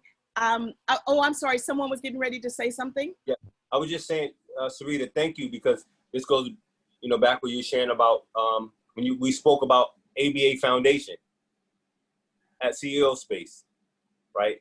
And and I was sharing that for a reason, because I just wanted David to hear, because this is something that why I'm on this call, because you were sharing about how you're for profit, and then how you have your nonprofit organization. And what I just had a breakthrough in was, as an artist, I donate murals. And I've found myself saturating myself in my for-profit business by going and doing all these murals for hospitals or something I call extreme room makeovers, right? And it's bleeding my for-profit organization, right? And so this is why this is why I said, okay, I know how to now provide a training and development skill for young people where they can gain a tool and a skill and a trade while we still can make a difference. So, you know, the organizational component is where I've had the challenge. So that's why I'm just using this, and I'm straight. I just wanted to use this as a segue so that Sherita can finish sharing with us, because I think what David's doing is great. But Sherita, you are the MC of this. Please continue leading us. Well, and I appreciate that. And the thing is that let me just step over real quick and show you something. See, there does not have to be any starving artist. Yep. Okay. Let me share my screen again. Okay, host, I need to get my screen back. I'm sorry. Let's see. Yeah, Sherita, you were about to talk about how to speak the language of the nonprofit industry. I think that's what you were going. Yes, and I'm ready to show my screen back. Let's see. Share screen. Host, it keeps telling me the host has disabled my screen. I think I did something. Jeannie, can you make me host again, and then I'll give it back to you. I don't know why it won't let me just let you co-host. That is really strange. I don't know. Let me check something here. Okay. Okay. Now I'm clicking your name to see it says I can make you host, but it doesn't give me the co-host option, and that's strange. But let me, I'm gonna share my screen and then I'm gonna give it back to you, Jean. Okay. Come on.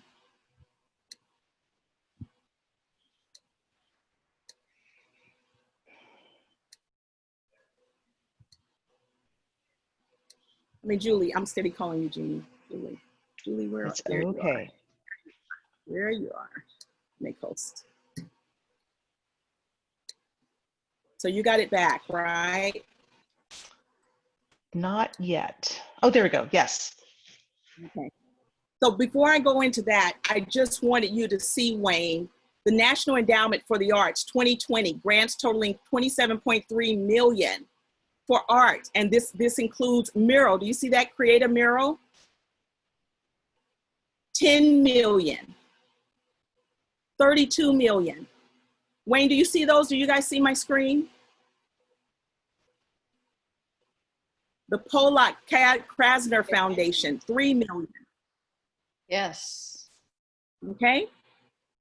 Don't let anyone tell you projects are not fundable. All right. So I'm going to go back to my presentation now. And Sherita, can I ask just one more question before you do? Okay, it's Monique. So when your for-profit relies on your nonprofit to be able to offer services or products to people who couldn't otherwise afford them, are the grants that the nonprofit receives, that money, are you paid, you as the founder of the nonprofit, do you receive the money for that product or service? That's what I'm not understanding. You're paid a salary. Now, Monique, if you are already, now you can't double dip. Let's say that you're putting on a conference and that conference is going on anyway, and you're being paid through your for-profit to put on that conference. Then the grants that you're getting are just covering other conference attendees that could not participate. Okay. Okay. So let's say that you got a grant for $100,000 because you knew that you wanted to serve 100 women this year at $100 a piece. Okay. Okay. So, or $1,000 a piece. Okay. So you go after to cover that. But now let's say that you want to do independent workshops just with that population of women. That's where it will also cover your salary to now step away from your for-profit to now put in hours over here at the nonprofit, and you independently are training these individuals, it covers your training costs for you. I see. Okay.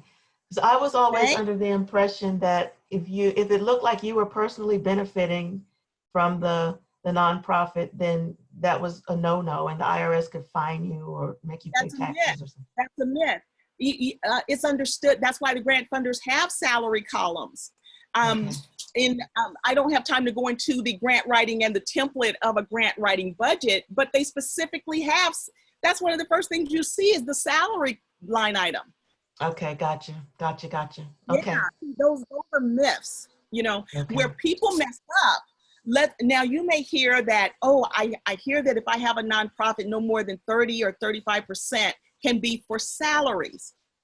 Well, that's not your programmatic salaries. They're talking about they don't want it to just be all of your administrative salaries. Okay. There's programmatic funding and there's operations funding.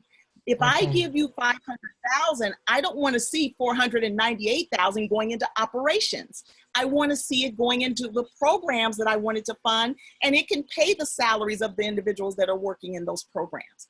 That people have a misunderstanding of what they mean when they say that. Okay, got it. Thank you. Okay. All right. So now, when you are stepping into this arena, you must understand the language. And this is some of the stuff that I teach also in my nonprofit and grant class, the common terms like capital.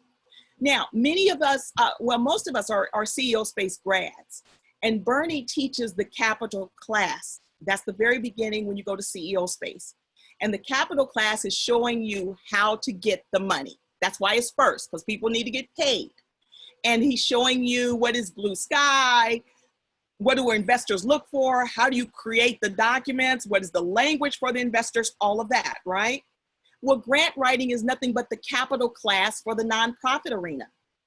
So when people say, oh, Sherita, I don't want to know about grant writing, I want someone else to do that. Then why do all the business owners and the executives take a capital class to learn how to go after the money for their for-profit, but they don't want to take the same kind of capital class for the nonprofit arena, but it's called grants? That doesn't make sense to me. Why would you leave learning how to get your money for your business to a grant writer? The other reason why that hurts you, if you don't understand the grant writing process, if you don't understand what grant funders are asking and why, then even if you're hiring a grant writer, you don't even understand, you won't even know if you're hiring a qualified grant writer because you don't know what they should sound like. That's why when someone comes to me and they say, Sherita, I paid 9 grant writers and I haven't gotten a grant yet. There's no pity for me to that person. Because if you have not gone through the process of learning grant writing yourself, you're just winging it and expecting someone else to know, then it's your own fault. You've got to learn the capital class, which is grant writing for the nonprofit arena.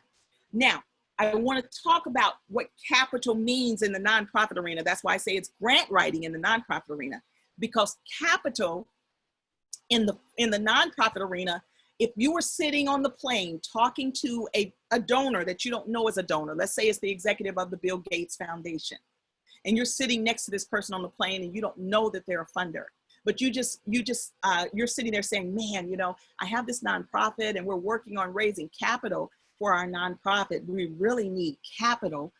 Well, that funder may not fund for bricks and mortar. And in the nonprofit arena, when you keep saying capital, that means that you're raising dollars for bricks and mortar, a building or rehabbing a building. That's the common term in the nonprofit arena.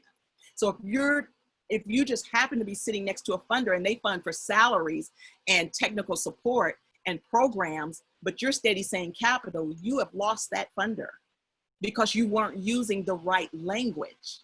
So understand that in the nonprofit arena, most of the time, capital means that you're raising dollars for bricks and mortar. Okay. Next, capacity building.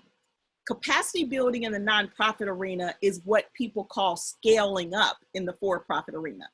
It's anything that you do to grow and expand and for the sustainability of your organization. And there are grant funders that fund for capacity building. Okay. I hope you guys see my screen. I don't want to be moving and you're not seeing the screen. CBO stands for community-based organization. It's still nothing but a nonprofit or a grassroots organization or a tax-exempt organization. That's just another name for it. Community-based organization, okay? CDC. CDC stands for Community Development Corporation. That's still another name for another kind of nonprofit. A lot of organizations that specifically focus on housing call themselves community development corporations. We've developed a lot of nonprofits for real estate individuals, and they call their organization a community development corporation because they're focusing on housing, low-income housing. One of my clients during the last down recession in 2008, she was in, I think she was Los Angeles area, Inglewood, but she was a realtor. And a lot of people were losing their homes from 2008 to 2009, 10. And she wanted to create a bed and breakfast for families and individuals that had lost their home, but not for those that were from the lower income spectrum, but from the mid to high. Now, can she do that with a nonprofit? Absolutely. See, nonprofits don't only focus on those that are low income, they focus those that have gone through something. Grants are there to address an issue. People, no matter what their income, had lost their homes. Where were they going to go? So she was getting ready to address a need. And yes, she could develop a bed and breakfast and house individuals while they're in transition. Okay? She could even, I suggested that she offer financial literacy classes and bring people in to speak on that, and home ownership again, to deal with, have counselors come in and talk about depression, you know, suicide prevention. You guys, a lot of suicides happened during the last down economy, and some have happened now. So grants are there to not only address the immediate need, but it's there to address what we know follows based off of history, okay? Well, anyway, I'm going back to, she developed a community development corporation. Collaboration, collaborative, and collaborate. Those are the terms that you want to use instead of partnership or partnering. These are the nonprofit words. And that's why you constantly hear me talk about, they want to see collaboration. They can be your collaborative partner. Again, these are the words that you use when you're going to work collectively with someone else, whether it's a counselor, whether it's an organization to come in and teach financial literacy. Oh, I want to stop here just for a moment. David, before I stopped you back a few slides ago, one of the things that I wanted to mention to you that your for-profit and nonprofit can do, and this just came to my mind, it's totally off the subject of what I'm on now. You work with and have worked with and know a lot of major athletes in the soccer arena, correct? Yes. In all arenas, yes, but soccer mostly. Yes, yes. Well, all sports arenas. Now, you see how people are offering these master classes. Yes. Right?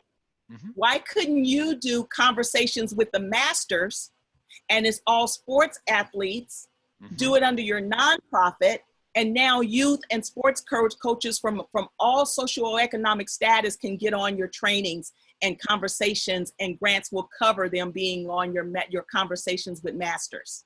So in other words, I can use the grants to pay them $5,000 to be part of it. Now, what's interesting, Sherita, I just got off the phone yesterday with a woman, her and her partner, that has a nonprofit, and this is where you and I are going to talk about it privately, but she has the whole, literally soup to nuts on how to get your nonprofit, like a whole formula. It's very similar to yours, but the genius that I need is an automated system. So people could go on my site, click on it, and say, you know, here's templates, here's this, you got to fill out this, fill out that. And so what I want to do with you is to be, to me, you're an ambassador. You're like an amazing expert, an amazing person. So to be able to coordinate with us, right?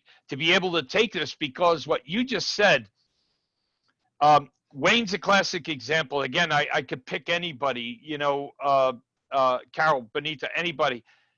But the biggest challenge that the majority of the people have, who are you? What have you done? What are you doing now? So with the athletes, I didn't mean to open up a can of worms. We'll get into that. That just came into my mind, and I wanted to say it. Beautiful. I love it. Thank you. Yes. Now, let's say that athlete is only on for an hour. Well, 5,000 might be kind of high, but if you're able to, I guarantee you that there are athletes that would be on for 1,000 for an hour so that inner city youth could have conversations with them. I'm not saying that if you got Magic Johnson that it couldn't be 5,000, but you wouldn't want it to be 5,000 for every athlete unless it depends on their caliber. Okay. I just wanted to say their sphere influence, plus to help guide them to have nonprofits or run their nonprofits more efficiently and get it out to the network. Like Wayne, automatically I see we have the ability to help him, but also replicate it to do it virtually, right? To be able to now put that into all the different cities in multiple languages. So I love it. Thank you. The reason why I thought of that too, not only for that target population of young people and coaches and from low-income families, there's a lot of athletes that are out of work right now. So you're addressing a need. Absolutely, that's genius. Okay. Yes. All right. Rita? Yes. Yes, ma'am. Okay, one quick question. I'm not sure if you're going to cover this or not. Once you've gotten your 1023 designation, you've gotten your official letter, is there anything you should do right away? Like you said, don't apply for government grants right away. What's the first 1 or 2, 3 things you should do in terms of getting money brought into your nonprofit? You should be looking for grants even while you're waiting on your tax exempt letter. You don't want to No. start I'm saying you've got your letter already. That's what I'm saying. What's the first thing you do after you get your letter? But I wanted to say that because a lot of people think that they have to wait to get the letter to start preparing for the grants. Okay. Now that you have your letter, but even prior to getting the letter, Michelle, you have skill sets. See, people have a misconception that your organization has to totally survive off of grants and sponsorships. That is a myth. Michelle, you have a skill set of business development, training businesses, entrepreneurial development. You should be a consultant and getting paid for that. See, you can still get fee for service for your consulting. It's just you're going after grants for people that couldn't afford you. All of you should have multiple revenue streams prepared to come into your nonprofit. You should not, and that's why grant funders will even be asking you, what other revenue are you bringing into your company? They want to see that you're not sitting and waiting on them. Okay? So you guys, it's important for you to know, that's why I'm showing you, and I showed you those examples of how if you have a for-profit, things you can be doing over in the nonprofit arena. That's through your skills that you can be getting paid, but also if grants aren't coming in, you're able to do consulting. You guys, when I first started my nonprofit, I used to work for the YMCA. I went back and did 6 months after leaving the Y, starting my own business. Now, when I left the Y back in August 1994, I was only making like $14.80 an hour. Wow. I went back not even 6 months later as a consultant for a YMCA, making $75 an hour as a consultant. Do you see what I'm saying? There organizations you can be getting paid by organizations to serve as a consultant, or you can go after your own grants for capacity building that pays you to be that consultant for nonprofits that need you. That's why I'm trying to show you guys all these different kinds of scenarios so that if I don't hit you with one, I'm hitting you with another so that you guys can see how broad this arena is and why so many organizations end up being that mom and pop or starving organization because they didn't know how varied they could be. Okay? So Sherita, you're Michelle, saying that as a nonprofit executive director, you can consult and be paid for that? Oh, absolutely. You guys, that's how I met Lisa Nichols. Yes. Oh, I'm sorry. I was teaching nonprofits. I was teaching just like I'm teaching you guys now, but I went to a community meeting. I'm paid as a consultant and I'm there showing nonprofits how they can operate. And Lisa at that time was the executive director of the Girls Club. in Los Angeles. And afterwards, she followed me outside, and you guys, and this was totally a mistake. I used to wear my hair really short. I call it that hair Halle Berry cut. And I'd gone home, and my aunt's a beautician, and she had dyed my hair, and it went really light. And it was, if you know Lisa Nichols, it was the color of the hair that she wears now. Okay. And so Lisa saw me, and she said, look, I want to know you. She said, you like my big sister. You got that short haircut. You got that orange hair going on. She said, I want to know who you are. That's how Lisa and I became friends. But I actually was there as a consultant, being paid to come in and teach them nonprofit strategies.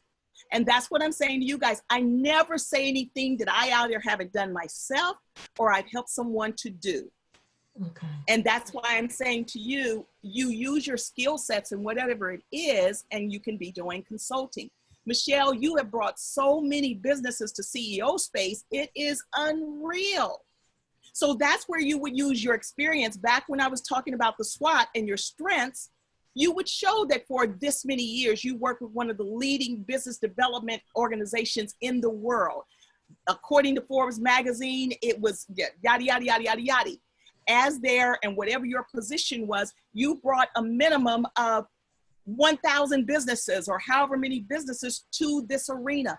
Of those businesses, then you talk about the successes that you know those businesses did. That you brought them there, right? Woohoo! Thank you, sir. Thank you. Oh my God. It's all about the love, man. It's all about the love. That was $1 million. Sherita, can I do a quick sharing with what I just learned from you? And I want to give it a testimony as for you. With what you just taught in this, 40 minutes, I just had a call from this lady who has an organization in the community, and she is, they're serving women and girls from all ages with prostitution and trafficking. So they're trying to stop that. So I offered, how can I support you and your organization? I have a nonprofit, Saving People, but I also have a for-profit, Bhavna's Wellness Group, where I help people with trauma. And so she said, oh, we are trying to empower them and feed them and clothe them. So I said, I already have 4 bags for you. I've already done that. I would love to feed. Tell me how I could support them. And I have a book I have written on trauma healing and self-care. I would love to give it away to all of them. She said immediately, I would like you to come in and meet my staff, and we'll see how we can get you in to do more things with us. So thank you very much. This just happened. Otherwise, I was just thinking of talking about my nonprofit, and I wasn't even considering my for-profit, And my God.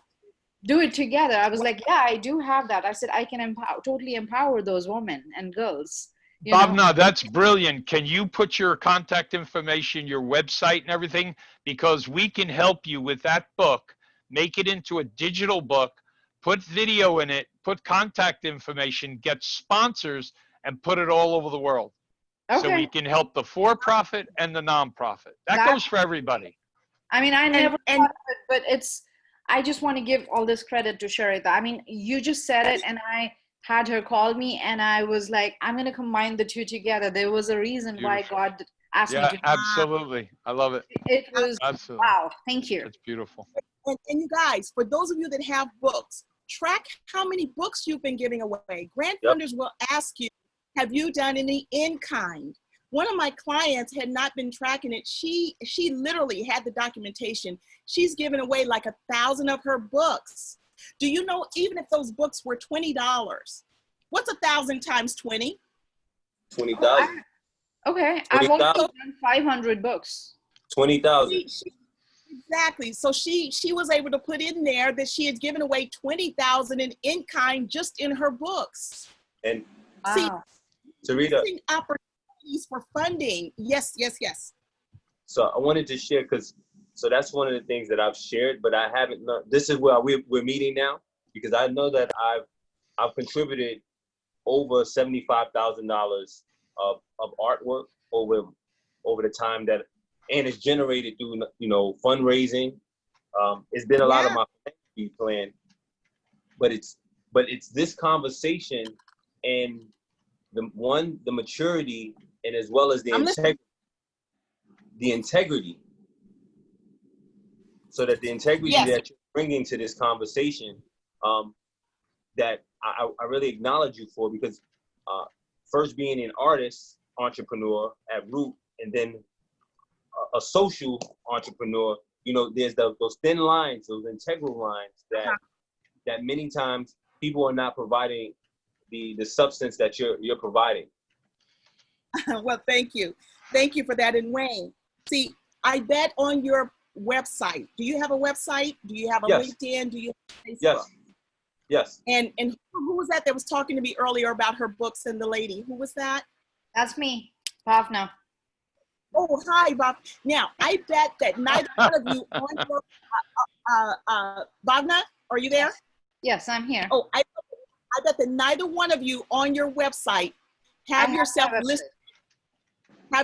listed as a philanthropist. Oh. Oh, okay. Oh, beautiful. Oh, we never did thought of that. I love you. I do. I love you, Sherita. I do. You got on your resume, on your website, you are a Wow. philanthropist. Wow. Michelle, how much business training have you given away? Okay, Benita, how many times have you with your ventriloquism done free speaking or whatever? David, how much coaching have you? Everyone There's on not this enough call, hours. There's not enough calendars and calculators. All the free stuff. Wow, that's genius. I love that. guys, you Wow, got to I love list that. yourself. You got to wear the name, because once you start wearing it, you will act differently. You've got to wear what you are. Are they going to start coming and hitting you up for money if you say you're a philanthropist? Yes. Yeah, but that's what you want. Yes, you want them to come. You want them to reach out. Absolutely.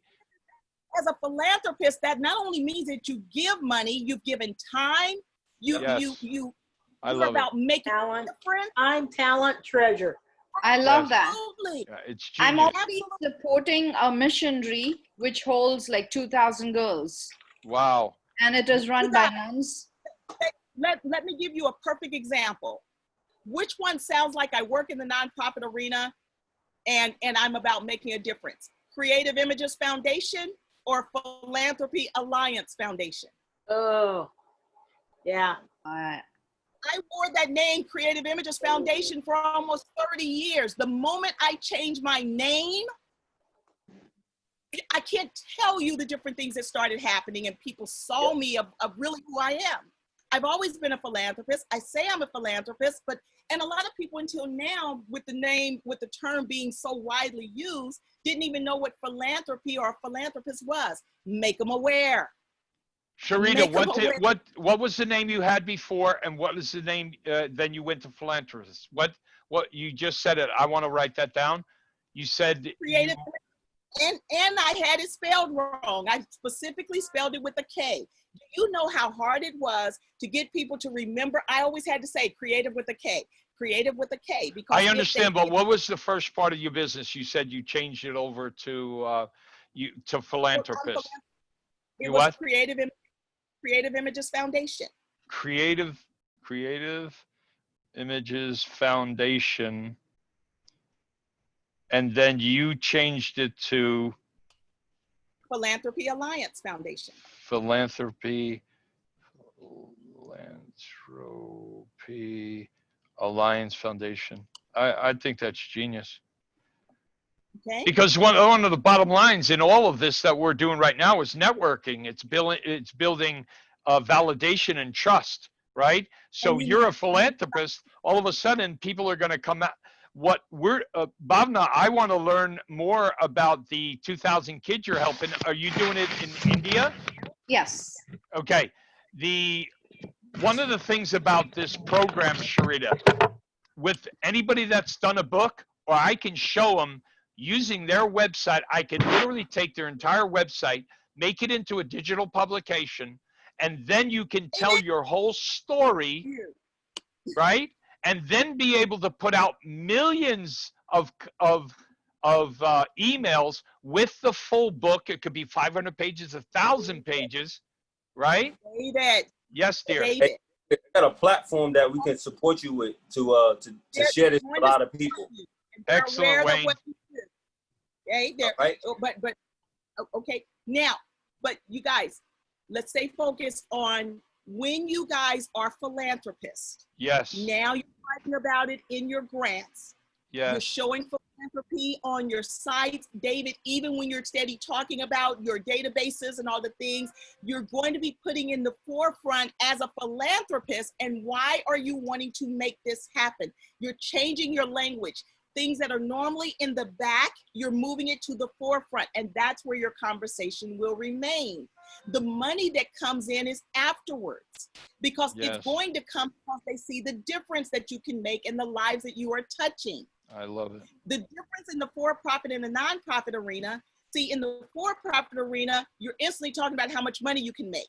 In the nonprofit arena, you're talking about the lives that you can impact, and with the funding you receive, you can reach more individuals. What was in the front? The impact of what you're going to do and who's going to be served.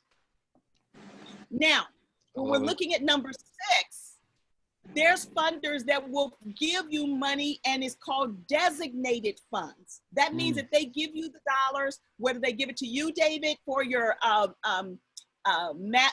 conversations with the masters, or if they give it to you, Bhavna, for the working with the young lady that's dealing with sex trafficking, or Wayne, if you get the funding to even get very nice air-conditioned vehicles to take families to see their loved ones in the prison system. If they give you those dollars for that, you must use those dollars just for that, okay?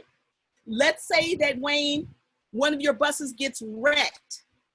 You cannot use the designated funds for the transportation to now cover those costs. You've got to have operations funding that will cover for that, because the funding that you received was to just cover going back and forth to the prison. So that's what it means when they say designated funds.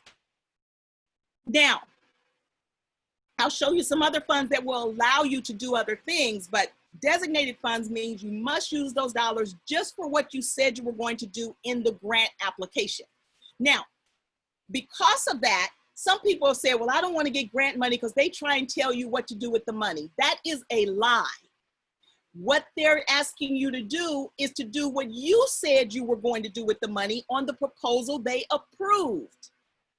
See, when you're listening to people, and if they sound angry or they say that, no, they tried to tell me what to do, that is a lie.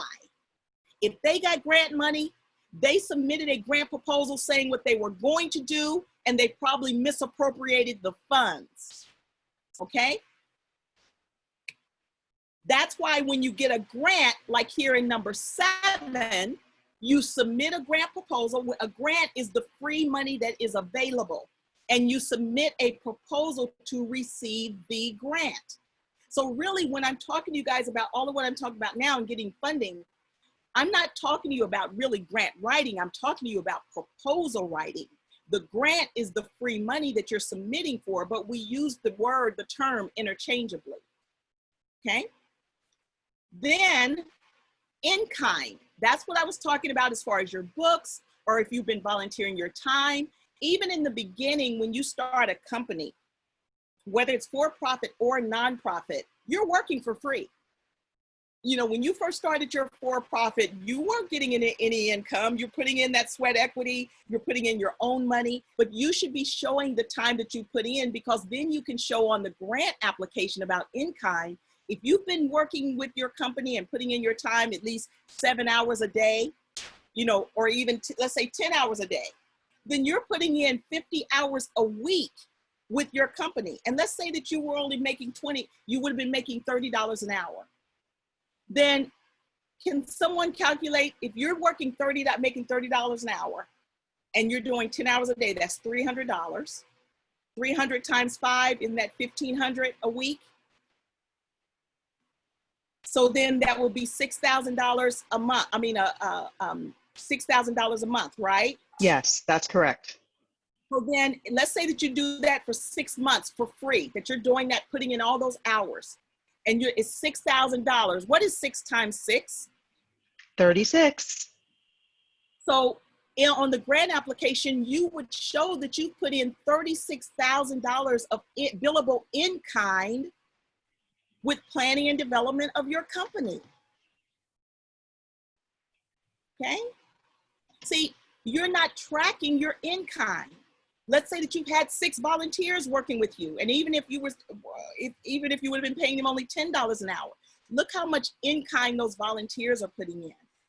Look how much in kind you're probably getting because you're a kind person that has a building has allowed you to use their building that normally would have cost you $2,000 a month, but they've allowed you to use it for 6 months for free. You've received $12,000 in kind for facility. So in kind is very important. Letter of agreement.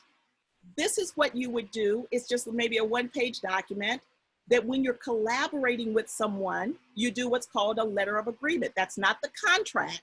That's just showing who you're working with and what services are they bringing to the table, and what are you going to be also doing with that company or organization. A letter of intent. That's what, remember, that funder is looking for. That's the 2- or 3-page letter that you submit to the funder in order to get funding. But a lot of them, excuse me one second. Hi, Mayor, how are you? I'm on a training call. Can I call you back? Thank you, sir. Bye. And so the LOI is, that's what they want initially, instead of sending them a full-blown proposal to see, are you a fit for their funding, okay? And then an MOU. MOU is Memorandum of Understanding. That's between you and a collaborative. Some people call it a MOU, some people call it a letter of agreement, but they're one and the same. It's the document that you develop between you and your collaborative partner to say what you're going to do on the project and what are they going to do on the project. Okay? Operational money. Now this, when I was talking earlier and I said a lot of times you would hear a funder or someone say that a nonprofit shouldn't spend any more than 30 or 35% of their money on salaries. This is operations. But some funders will fund only for operations. When people say, well, I can't get any money, you're not looking at the right sources. Okay, because there are a lot of funders that fund specifically for operational dollars because they know that the executive needs to be paid and the secretary and their marketing person and the person that's doing their social media and the web development. And it also covers lease and utilities and anything else that is your day-to-day operations. And then a proposal. What I'm talking to you about right now in all of these strategies is proposal writing, actually, instead of grant writing. And it is the document that you create to submit for the free money, which is the grant. That is a proposal. And then restricted funding is just like designated funding. So I wanted to give you all the different common terms because some funders might call it restricted funding and some might call it designated funding. But it's restricted for just what was approved on that grant application. An RFP or an RFQ. That's a request for a proposal, which is nothing but a grant letting you know that there's a grant available, or an RFQ, request for qualifications. That's still a document or a proposal that you're developing in order to get some funding. Those are just other terms that they use instead of just a grant. Seed money. Now, a lot of people say, well, I hear that there's no money and that you have to be an organization in existence for 3 years, 5 years, or whatever. Well, if that was the case, they wouldn't even have the term called seed money. There are some organizations that only fund for seed money, and that's startup projects, and they don't want you to be any older than 2 years old. The terms target population and program participants. This is the term, these are the terms that you will use instead of saying my customers or clients. When you're working in the nonprofit arena, they call it your target population, or you will say our program participants will include, or we are focusing on the following target populations. You know, women and sex trafficking, or youth and after school programs, or David, you would say businesses, small businesses that need better advertising and marketing for sustainability, or, so whoever you're planning to serve, it's important for you to use the language of this arena, because I've sat on a number of grant committees, and when we're reading those proposals, you can tell when someone hasn't been in the nonprofit arena very long because they're still using corporate words. Like instead of using capacity building, they're saying we're going to be scaling up and our customers are, and we're looking for capital for, instead of saying we're looking to build our capacity and we're going after grants and sponsorships for, and our target populations are.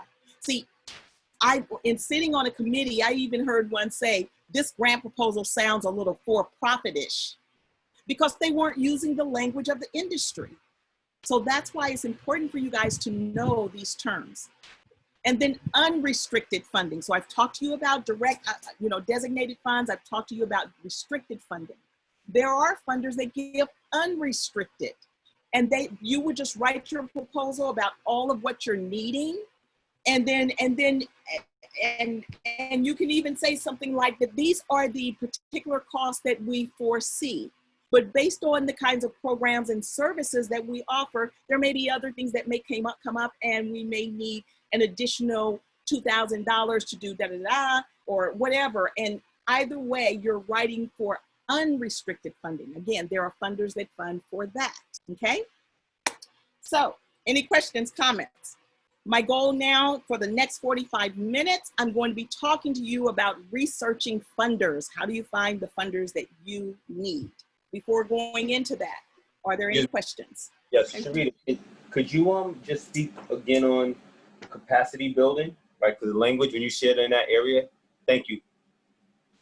Yes, capacity building is anything that you need to grow and sustain your business. And Wayne, if you go to Google, or any of you, matter of fact, I'm getting ready to go to Google right now. Go there. Yes. Hey, Sherita, while you're going to Google, this is Carol with the American Funeral Foundation. I just wanted to tell you, I'm glad that I got into, I signed up for this today. I'm already in your grant writing class that's about to end. And I just wanted to say that you have done a wonderful job in that class. And we are doing our budgeting this weekend. And I can't wait to get started with that, especially now that I'm into this webinar with you today. Yes, yes, and thank you. And I'm going to give you a plug because Carol, she has a rare organization, her funeral foundation, which she is renaming. Yes. What is it? It's Prepared Legacy of Love Foundation. Yes, and her original name is going to be a project or program under her new name. So those that have been involved still will know that that is the brand of that, but this way now she can do other services, and it's not just looked at as only a funeral foundation. But her funeral foundation piece, she's going to be looking for dollars. How many low-income individuals cannot bury their loved ones? We were even on a coaching call recently, and I didn't realize that some people just leave their loved ones at the funeral home because they can't afford it. They just end up not doing anything. So she is filling a niche. And you guys, yes, there's funding for it. Do you know that there are a lot of nonprofit funeral homes? It's just people don't know it, because if they made it known, everybody would try and use their nonprofit dollars instead of paying for the funeral. Okay. So thank you, Carol, for that. I love you dearly. So you guys. I have a question. Yes. It's Monique. So we're talking about submitting grant proposals and all this stuff. I want to circle back to something you said at the very beginning about a board, and you need 3 members of a board at least, in addition to yourself. Is your board going to be helping you to, or overseeing what grants you apply for? Oh, that's a perfect question. That's a perfect question, Monique.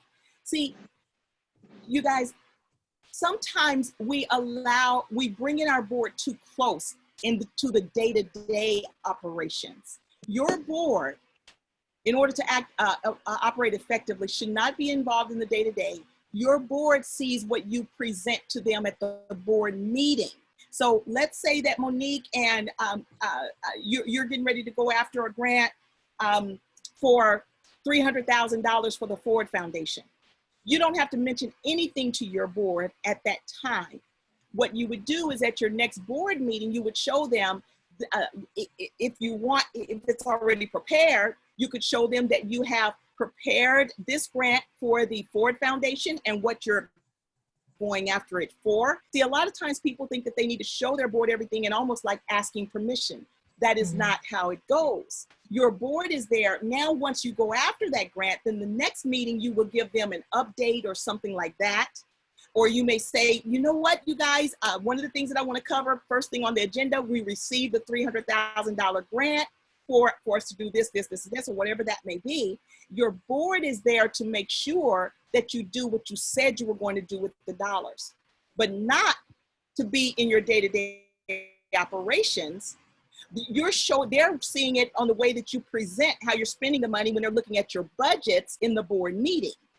So people get it confused on how to work with your board. And that's why we do board development trainings, training you, but also training your board on how to work effectively together and to stay in your lane, okay?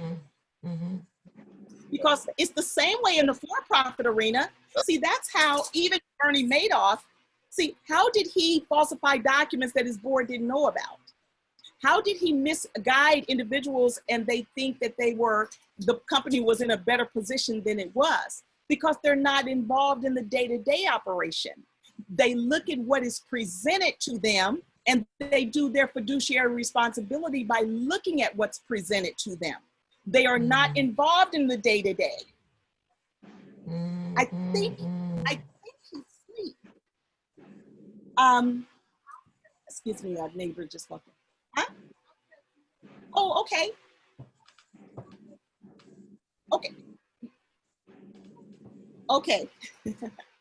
I'm sorry, you guys. Okay, so then when your board, again, their fiduciary response, and that's why, first let me say this, that's why when you develop your nonprofit or even in the for-profit arena, because actually the conflict of interest policy came about for the for-profit arena after all of this happened with Tyco and Enron and all of that, even before Bernie Madoff, they falsified, they got away with 50 million, you know, what Bernie Madoff did nothing compared to what happened in 2001, 2002, which is why the conflict of interest policy came about, which is when they came up with the Sarbanes-Oxley rules.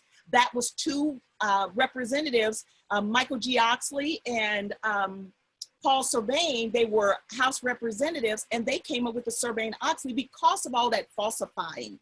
See, so your board in the for-profit or nonprofit arena is not involved in the day-to-day operations. They're going off of what you present to them. And that's why the conflict of interest policy is saying that you're going to be forthright and transparent with your board so that they know how your company is operating. But when someone doesn't understand how to operate with their board, they tend to almost keep asking their board for permission or keeping them on the day-to-day and talking to them daily. That's not how the relationship goes. Okay? Okay, great. Sherita, is it true you should have an odd number of board members? And then secondly, is it advisable to have a family member on your board? Well, regarding the odd number, let's say that you have 7, but 4 always show up. You still can only vote with the ones that show up. So that's a myth. Even if you advise to have an odd number, that's why the executive of the nonprofit is normally a non-voting board member. But if it's, let's say that they're voting on something about the company, the executive can then be the tiebreaker. So Michelle, even if it's an even number there and they're voting and it's 2-2, the executive can be that 5th vote to break the tie. Okay. And then what was your second question to that, Michelle? Is it okay to have family members? I've heard sometimes it's not good to have family members on the board. Sometimes it is. Is there a certain number you should not have? on the board, or that's something? a great question. You can have a family member on the board. That's even your sister, your sister-in-law, your third cousin, your fifth cousin on your brother's side, or whatever. The thing is, there's a term. No more than 49% of your board should be family or what they call interested parties. That's those individuals that will always vote in the direction for you instead of on the best interests of the company, or that could be assumed that's how they'll vote. For instance, with our president right now, and with his daughter and son-in-law and son working so close with him, if they were to say something or say you should vote in a certain way or whatever, how does the country look at it? Do you look at it that they're saying it for the best interest of the country, or are they saying it in the best interest of their father? And because of their relationship, most of the time you will feel like it's mainly they're looking out for the interests of their father. Well, that's how grant funders and the IRS look at it when it comes to you and your organization and your board relationship. So that's why they say no more than 49% of your board should be family or individuals that are interested parties. It could even be that it's your neighbor of the past 30 years. That's like a family member. Now, I've had people say, well, Sherita, they won't know. I mean, it's my three sisters and all of them are married and they all have different last names. I don't want to hear that. I want to show you how to operate with compliance. And you guys, I don't care how much you think you're getting away. When a company gets in trouble, it's usually someone on the inside that tells it. So Michelle, let's say that you start your organization and you have 3 board members and all 3 are family members, but you can't tell it by the name. And your board is there for fiduciary responsibility. So now you have an employee that it's not going too well with that employee. And so you decide you're going to fire this employee. And that employee hears about it and says, if Michelle's going to fire me, I'm going to sue this company because she's already out of compliance. All her board members are family members, you know, and all of that, right? Do you know if that board member, if she takes you to court and the judge looks at the makeup of that's what's called corporate governance, and all of your board members could have a biased fiduciary responsibility the way they would vote because of their relationship with you, she would win that lawsuit. Okay. See, we think that it's when you have employees and you're making money when these things will come back and bite you. That's why I'm trying to let you know what is the best way, the right way to operate so that you never have to worry. So okay? I have a question here. Yes. When I was creating the company and my husband is also part of the board. He can be a part of the board. Like if you have 3 board members, you're still in compliance. Yeah.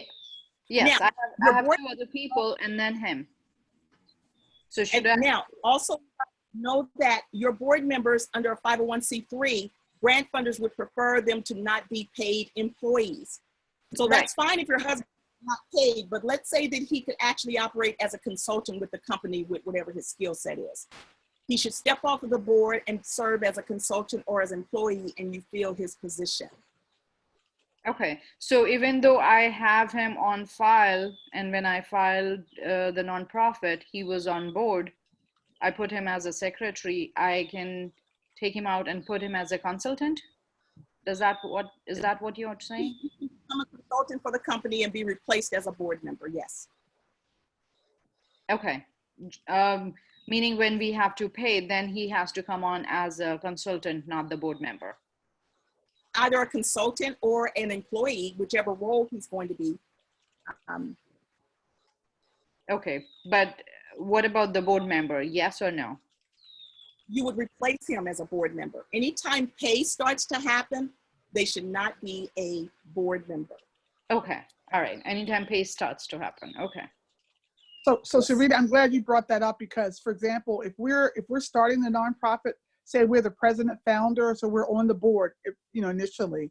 So then we decide at some point we would like to maybe get a salary for our services, for our consulting or whatever we might do. We should step off the board, I imagine, and become like an executive director. Is that advisable? Well, no, you as the executive director, you're on your board anyway. You're a non-voting board member.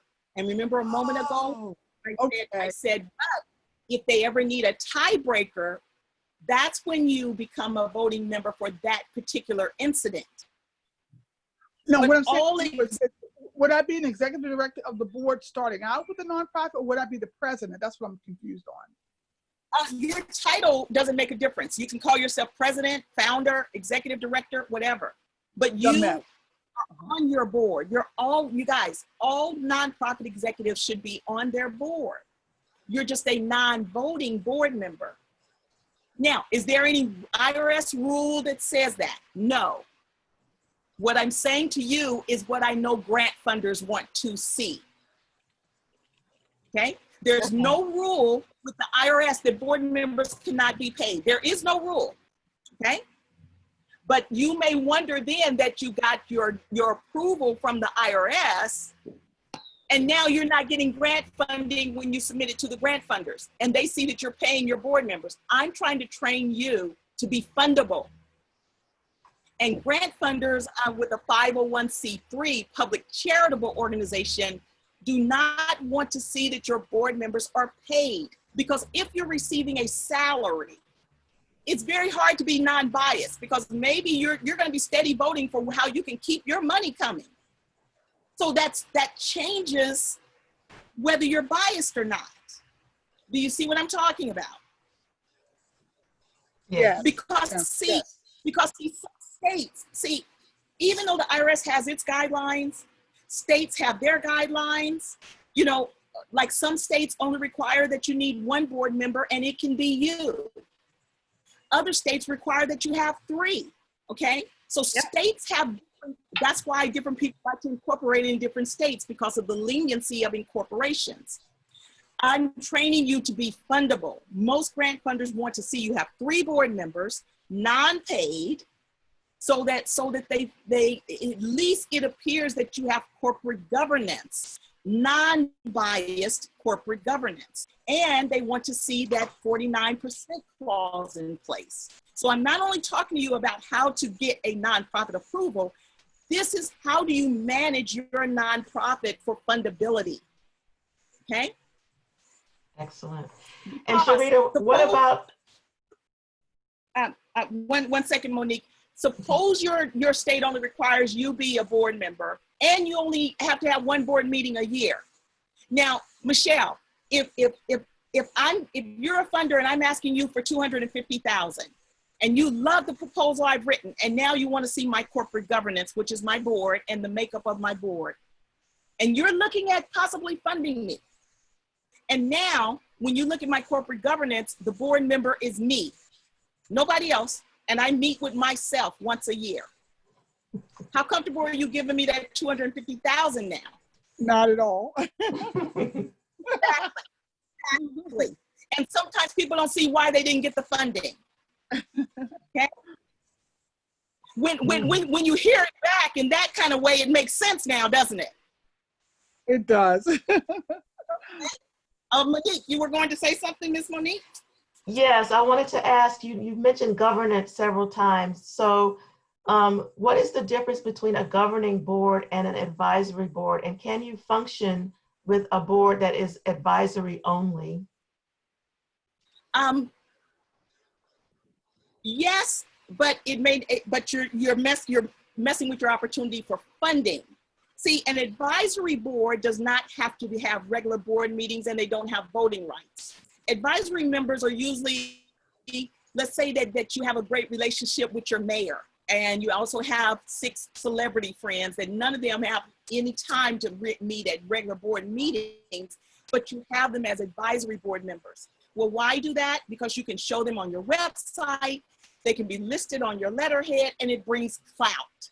And with them being advisory board members, they should also be keeping your organization in mind for resources and that kind of thing, but they don't have to appear at board meetings. A regular board of directors meets regularly in order for them to do their fiduciary responsibility of looking at how you're running the organization. And that's corporate governance, okay?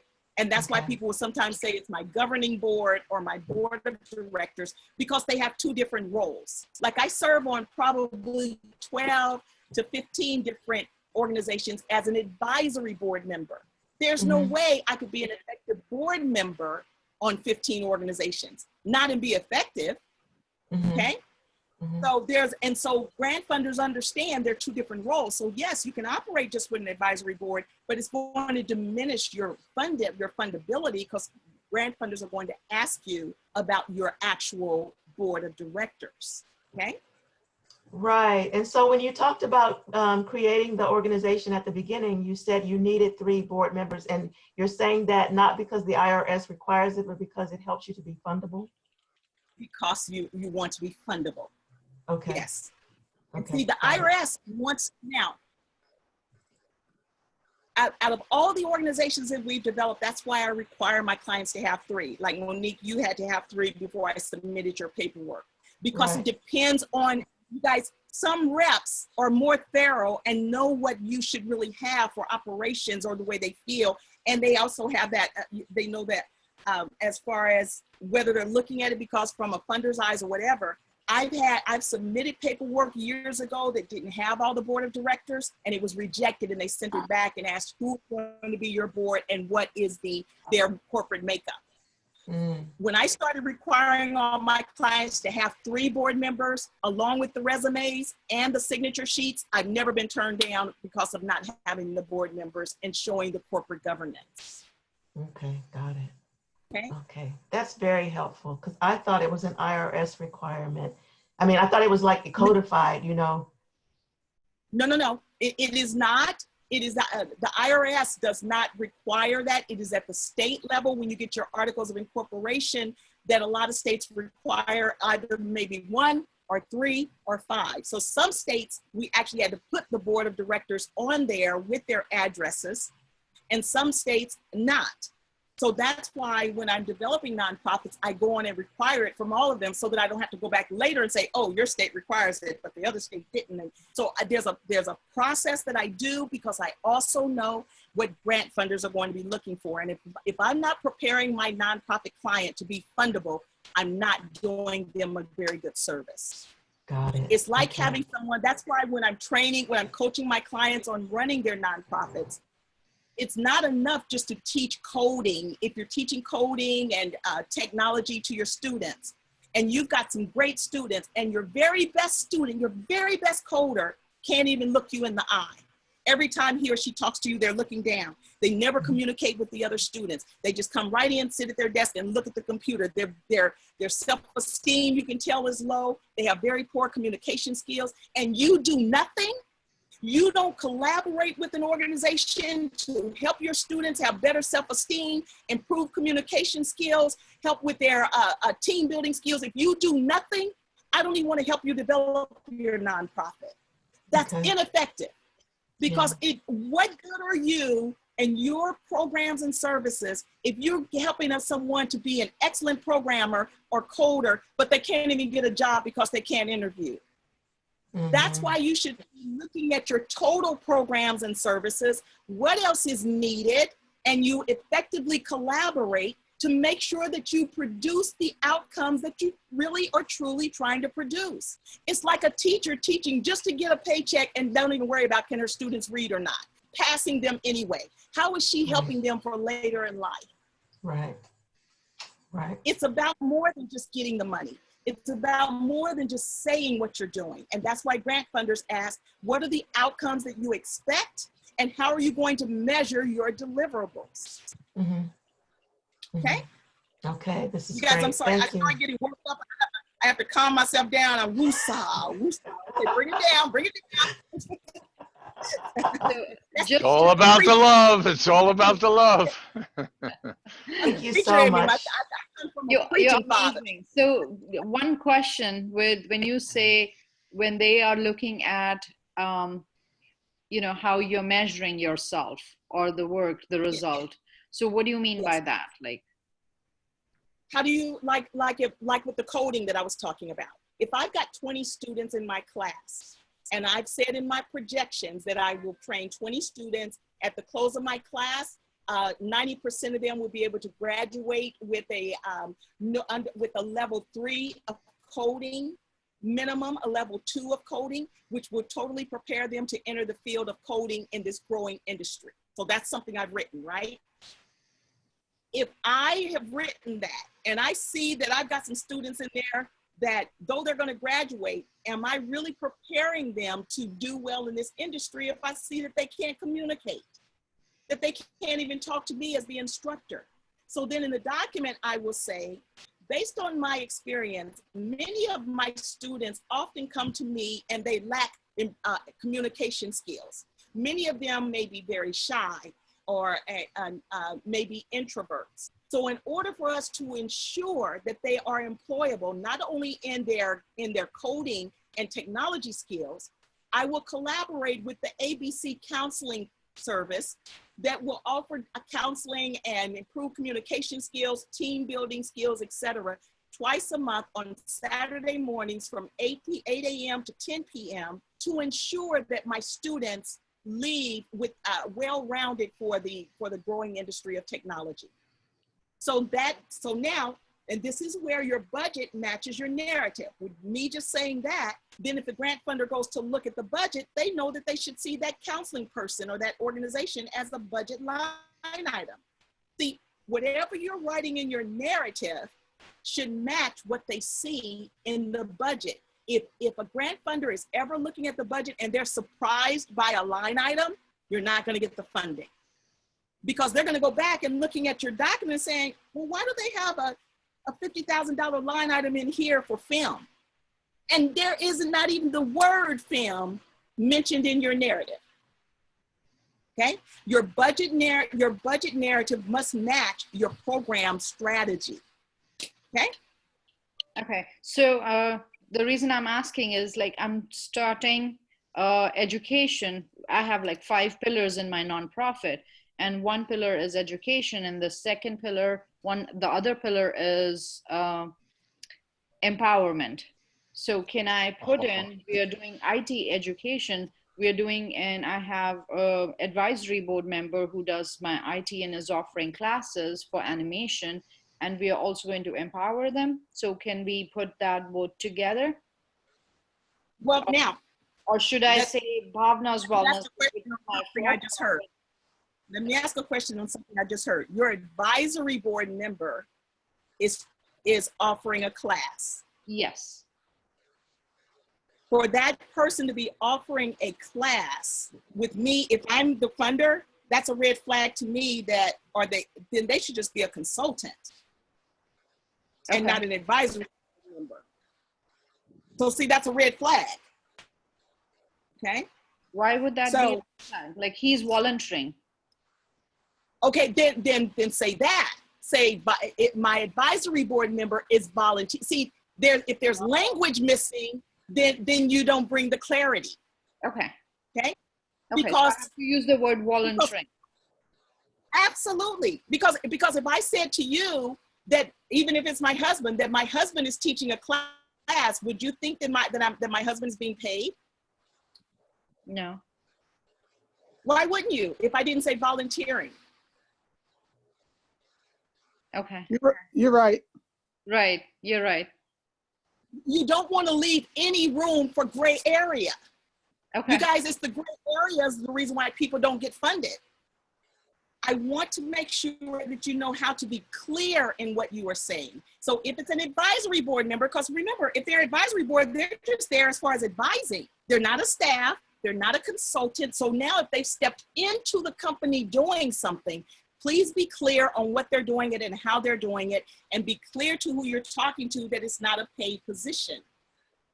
Okay. Sherita, my dear, come from that beautiful love and heart and bring that blood pressure down.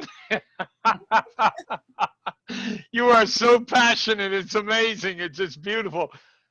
We want to keep you around for a long time, so blood pressure. I'm here. You know what, I was wondering if you guys can hear my fan, because since I'm sitting out here in the bar, my fan is right here, and I didn't know if you guys can hear that. Sherita, in regard to what we're doing, you know, for the grants for helping athletes, helping STEM, we want to work together with the STEM teachers to teach, actually STEAM with the A, with the art, how to like teach physics through soccer, how to you know, basketball, doesn't matter. So any kind of grants that we're looking for, could you show related to the sports side? Well, see, I don't know. That's why, see, a grant writer is only as good as the information received. You would Right, have to but show me. You would have do, to show go me ahead. how it's connected to physics, because I don't know the sports and how it's connected to physics. So I would be pulling that information out of you so that then I could explain it to the funder. So how is sports connected to physics? Are you talking about a sports doctor and sports medicine? Or are you talking about something real simple to start off with? You kicking a soccer ball. I know if I was a student and I had a STEM teacher, like Andrew just said he teaches STEM. Well, if Andrew was teaching me STEM and he was talking to me, a regular kid, about velocity, circumference of the ball, trajectory, oh my God, that would be the coolest thing ever. Yes.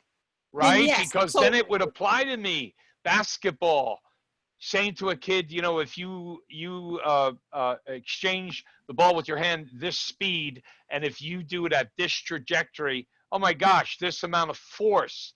I now would get that for sport, and then I would apply it to business or life. So David, that's yes. that's why when you're working with a grant writer, that's why they have to interview you and pull that information, because as a grant writer, I would not have known that. See, a grant writer sits and interviews you. And that's why I'm saying to you guys, you would be able to write grants. Now, it's not for you to do it all your own, always, but that's a perfect example, because you knew to say that. So now you knew to relay that information to me as the grant writer. So I'm just going to relay what you said to me, but in the way the grant funder wants to see it, because I would not have known what that meant. So now when I'm writing the grant, I would say we are going after STEM funding because we are teaching our athletes a different way of learning the sport. They're going to be learning the trajectory of the ball and yada, yada, yada. They're going to know that if they are here on the field, they will be able to look to know where the goal is and understand that that is so many feet or whatever, or if they kick it this way. See, I wouldn't know to say that. That's why a grant writer is only as good as the information received. So when you guys get a grant writer and they do not pull information from you, they just say, don't worry about it. That means that they've got a template and they're just going to fill it in. And when you look at it, it's not going to be you. And you're going to say, this isn't me. Well, but see, a lot of people just let a grant writer write something and submit it, and it's not even who they are. The only way a grant writer can write who you are is by pulling that kind of information, David, like you just fed to me. Beautiful, beautiful. And if a grant writer does not do that, they are not qualified, they don't know what they're doing, and they are not going to be successful for you. So that's why it's important for all of you to understand and take the capital, understand the capital class of the nonprofit arena, which is grant writing, so that you know that you must, it's a team effort, and you must feed the information to the grant writer for them to successfully write about you and get you funding for exactly what you do, not for some template that isn't you. It must be about you so that you can effectively operate the way you need to with the funding that you have received. Now, you guys, 30 minutes ago, I was going to go into the grant writing. I got to go and show you guys how to go after some grants. Now, I wanted to show you two ways. You can actually do grants, and like David, we were just talking about grants. So let's say that you want to go after grants and then sports. And I'm showing you how you can just research it online and see how there's funding just when you do a search via Google. Grants, sports, youth, and just look. And then if you want to know 2020 to make sure that it's for this year, I just put 2020 and it brings up the different funders for youth sports. Along with youth sports, let's say that you also want to teach them leadership skills in sports. Grants, leadership, youth. See, a lot of times people in youth sports only look for the dollars for sports, but they're helping with leadership skills, team building skills, self-esteem, improved communications, bullying prevention. There's all of this other funding that they could be going after that they haven't thought about. Look at the dollars that are here for leadership. Anger management.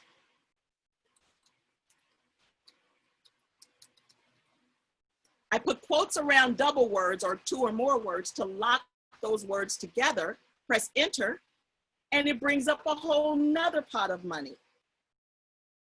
Now, this is the way that you can search grants for whatever you're looking for. Bhavna, let's see, let's say that it was for sex trafficking. Yes, I also teach anger management class workshops. So see, you should be looking at that funding. But here's funding also for sex trafficking. Okay, I'm going to take youth off of it because it doesn't always have to be youth.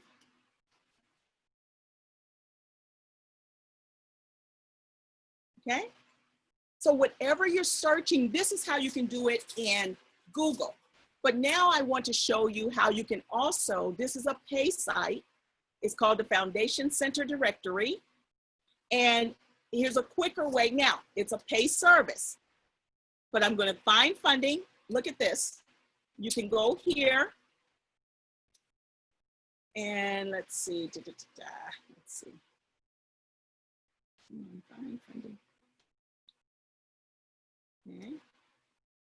What's happening? You guys, as I sit here, I just saw something move out of the corner of my eyes, a little frog. Kind of startled me a little bit. What's happening? Did I get logged out?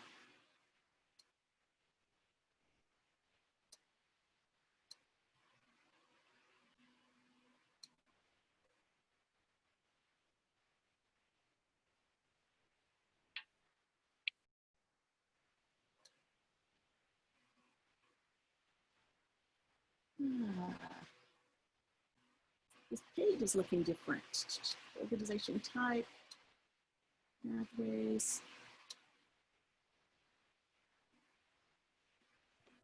So Sherita, this is Carol.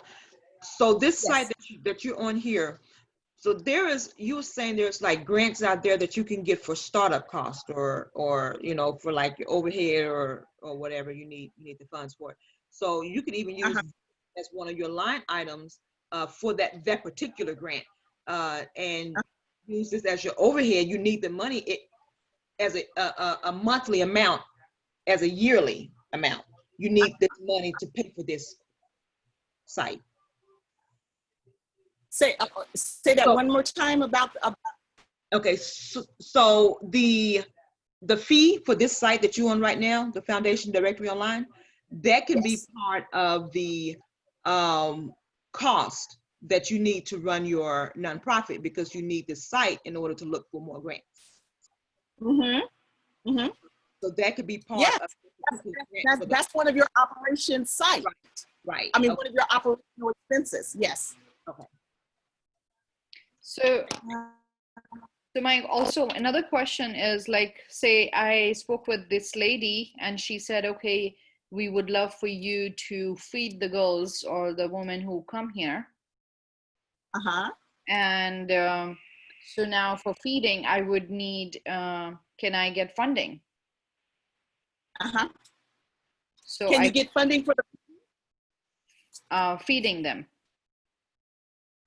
Feeding these women who I would be supporting.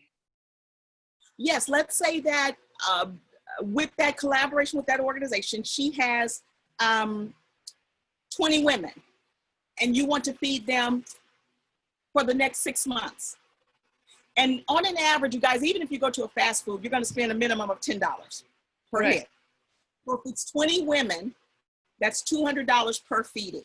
And let's say that you will feed them lunch and dinner. So that's $400 a day times 5. Let's say you'll do it 5 days a week. So that's $2,000 a week. So that's $8,000 a month. So if you're going to do it for 6 months or a year, do 8,000 times 12. Okay.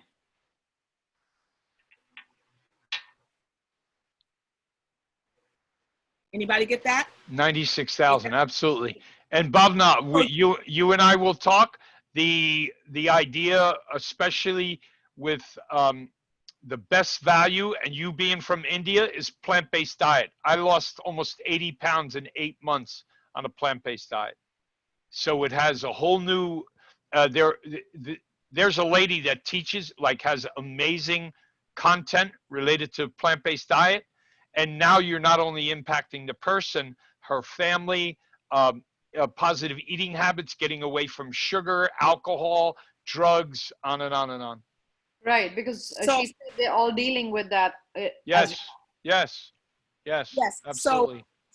So what you would do is that 96,000, first you're writing about it in your proposal, that in collaboration with the such and such organization, that you have done a memorandum of understanding where your organization will feed these women 5 days a week, 2 meals a day, at $8,000 per month, average $10 per head for said meals.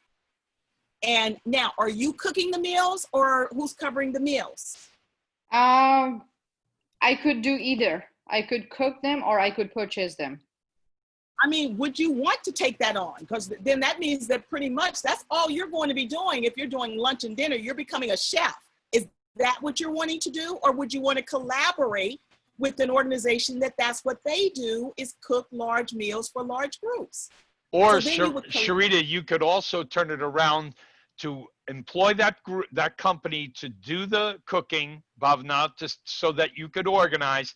Plus, the ladies that you're helping to recover themselves, you can have them learn a skill to also volunteer. And now we're doing job placement as well. Very critical, because you want to give them a skill set, right? Can I jump in right now? This is Julie. I just wanted to say, Sherita, we have like 7 minutes left, and I didn't know if there are any other slides that you wanted to show, or just wanted to. Thank you, Julie. And the thing is, Bhavna, instead of employ, you would collaborate with the organization that's going to do the food, and that way you can still stay in your lane. Yes. And like he said, you could have it as a culinary arts program for those ladies that may want to go into cooking. Now, Julie, thank you for keeping me back on point. You guys, I'm so glad, because we talked enough about the grants. I don't have time to go into the additional searching, but I want to now move on to show you how you can go after having a collaborative partner that will now, suppose you do not want to be a nonprofit. Well, you can move on still immediately under fiscal sponsorship. You can go to a nonprofit. It's almost like getting a cosigner, because you can't get the car on your own. The nonprofit can serve as your fiscal agent, and they serve as like a funnel, and now the dollars funnel through them to you, okay? So as a fiscal agent is an organization that agrees to serve as the pass-through to receive the grants on your behalf, either your organization's behalf or your behalf. Like, for instance, suppose you're an entrepreneur that wants to submit for a grant, and it requires that you have tax-exempt status or nonprofit status. If you're under the umbrella of a nonprofit, you go after the grant in their name. It's still your project, but it funnels through, and some funders call it serving as a pass-through organization. Now, some funders would not allow you to use a fiscal agent. They will say, we do not allow pass-through organizations, but many funders do. So this is just an option for you. Also, you could be a nonprofit that still goes up under another fiscal agent, because maybe that funder requires audited financial statements and you don't have them. So then you can go up under the fiscal sponsorship of another nonprofit. So who can serve as a nonprofit? And how do I find a fiscal sponsor? Well, you wouldn't just ask any strange nonprofit to serve as your fiscal sponsor, just like you wouldn't ask a stranger to serve as your cosigner, okay? So you want to identify a nonprofit, or at least be referred to a nonprofit by someone that you know and trust, okay? The responsibilities of a fiscal agent. According to information from the NEA, the fiscal agent is responsible for receiving and safeguarding the grant fund. So in other words, the fiscal agent acts as like your boss while you're under that grant that has come through their organization. Other responsibilities, they maintain the separate records and disbursements related to the grants. It's not It's not part of their daily operations. They cannot use the money. They just hold on to the money, okay? They keep receipts for at least 3 years following the receipt of the grant. They make financial records available to the grant funder upon request. So that's why a fiscal sponsor gets money. See, the normal rate that a fiscal sponsor will get for them serving as your fiscal sponsor can be 5 to 15%, depending on what they're doing, you know. They disperse the funds in accordance with the purpose of the grant application. So they're looking at why did you get funding, and they're making sure that you're doing what you said you were going to do with the grant funding. And then disperse funds solely at the discretion of the grantee. So if the grant funds say disperse that you've gotten 300,000 and it should be paid in quarterly, then they should write the check out to you quarterly of the money that's sitting there. What are the disadvantages for using a fiscal sponsor? You're not in direct control of your funds, and personal changes could delay. Let's say the executive director of that fiscal sponsorship now goes out because of COVID-19. And now you're trying to get paid, but no one else knew how you were to be getting paid. They either have to make contact with that fiscal spot, with that executive, or you gotta wait, okay? Because maybe that executive director is incapacitated right now, and that could delay your funding, okay? Other responsibilities.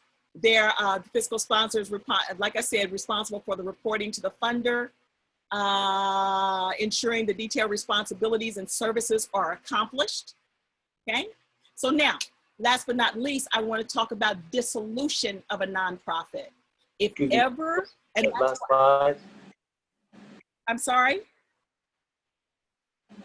Okay, so Could you go back to dissolution that of last slide real quick? Oh. Mm-hmm. Thank you. Alrighty. Now, and you guys, this is recorded and you'll get the recording. So in case you're wanting to stop and freeze even more on other slides, where that's why even when I didn't have the page showing, I went back and I at least showed the slides because I want to make sure you guys have all of them. Dissolution of the nonprofit. That's why when you're establishing a nonprofit, it says you have a dissolution clause that the IRS rep looks for, and it must show that if you ever dissolve the corporation, the nonprofit corporation, all of the assets must go to another nonprofit. Now, some people panic when they hear that, but if you're getting free money, tax-free money that you don't pay back, the IRS wants to make sure that people don't develop nonprofits, get all these grants, and then dissolve it and take all the money for themselves, okay? So it must go to another nonprofit. Not the salary that you were paid, not the salary of your staff, because when you're getting paid through your nonprofit, it's exactly like being paid through a for-profit. And you can do what you want with your pay. It's just the other money that have come through for grants for the operations of the organization, for the programs and services. If you got a $1 million grant and now you have to dissolve for whatever reason and you still have $750,000 left, it must go to another nonprofit, okay?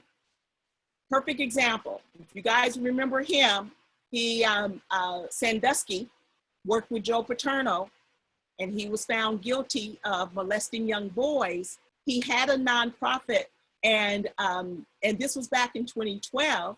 The nonprofit for at-risk youth, started by former Penn State coach Jerry Sandusky, which he allegedly used to find boys to sexually abuse, is moving to disband and transfer his assets to another nonprofit.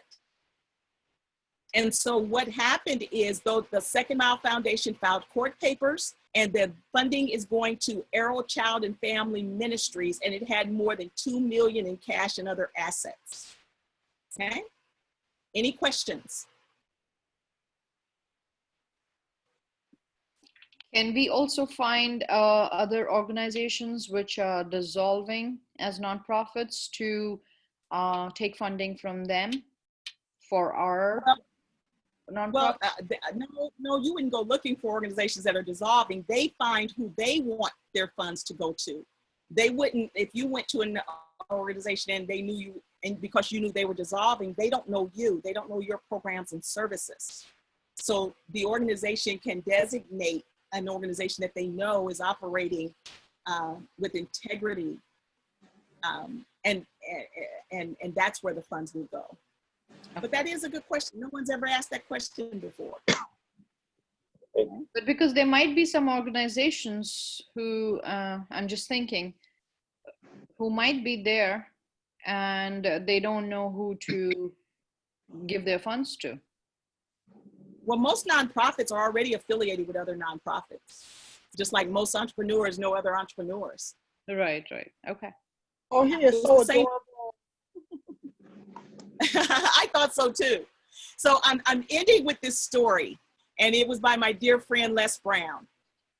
And some of you, if you were at CEO Space, you've heard Les tell this story.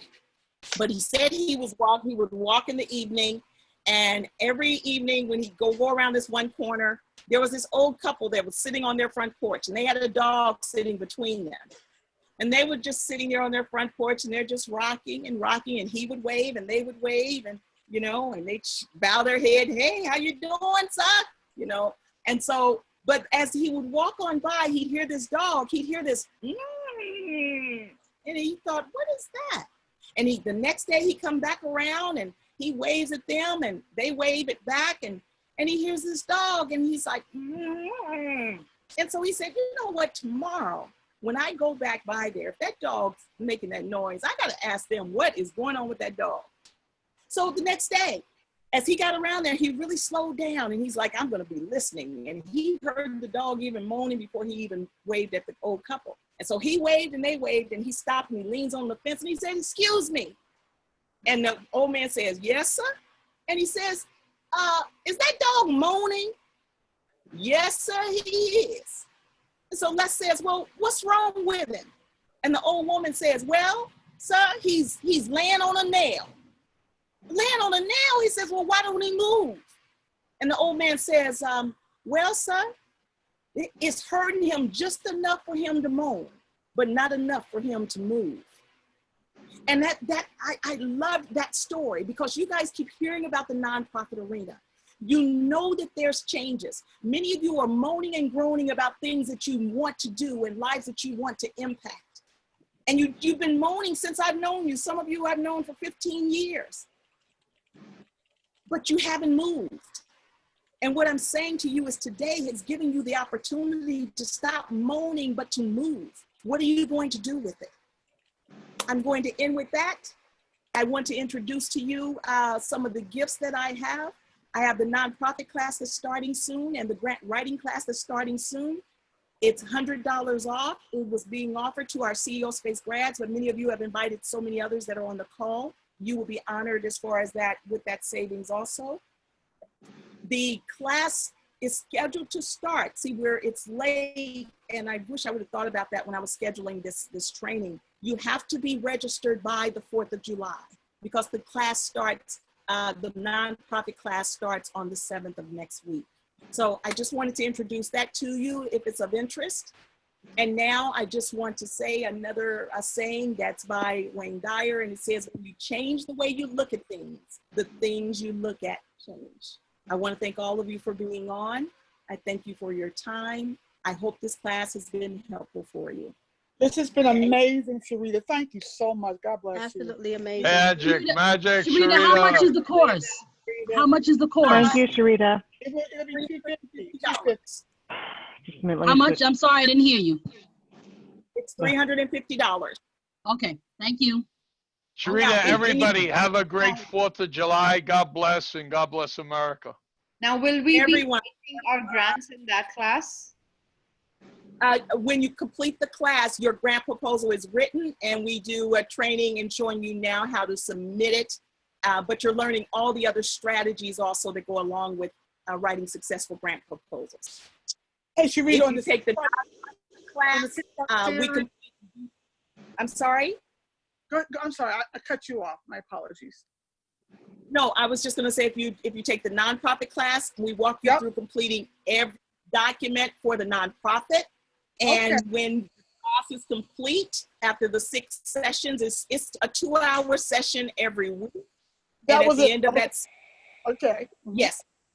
Okay. But I will send you guys in the recap email. I'll send you what each class covers, and you will have that total information. So the nonprofit development is different. The nonprofit development class is one class, the grant writing class is another class. If you have an interest in taking both, there is a discount for that too, and I will send that to you guys in the recap email. Okay, perfect. What about one-on-one consulting?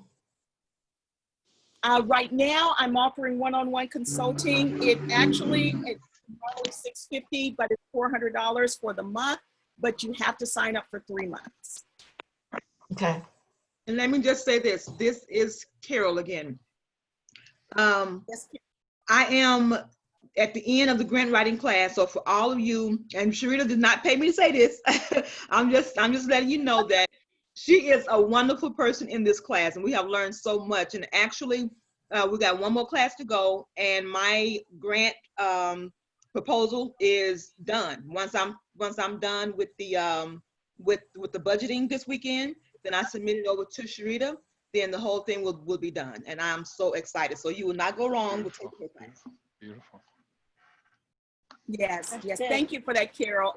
And one of the things that it doesn't say in the advertisement is you get one-on-ones with me so that I can work with you personally and we review your proposal. So Carol and I, we've done that also. And we have another, we have another one with your budgets. Yeah. Right. So you guys, again, thank you for being on. I know that all of us are just bombarded in doing Zoom calls and our changes in life. And I just really, really appreciate all of you for being on. And for those of you that registered, thank you for registering. I hope that you enjoyed the video and gained a lot from it. And again, this is Sherita Herring-Oglesby, and I'm just thankful that you guys have participated with me because I'm doing what I love the most, and that is teaching about this arena. Okay? Beautiful. Thank you, Sherita. Thank Thank you, everybody. Thank you, Guys, everybody. be safe, wash your hands, be well. Okay. Sherita, I'll call you about one-on-one. Be healthy. Thank you. Thank you. Okay, bye. Bye, guys. Bye. Bye, guys. Peace. Peace. Take care. God bless.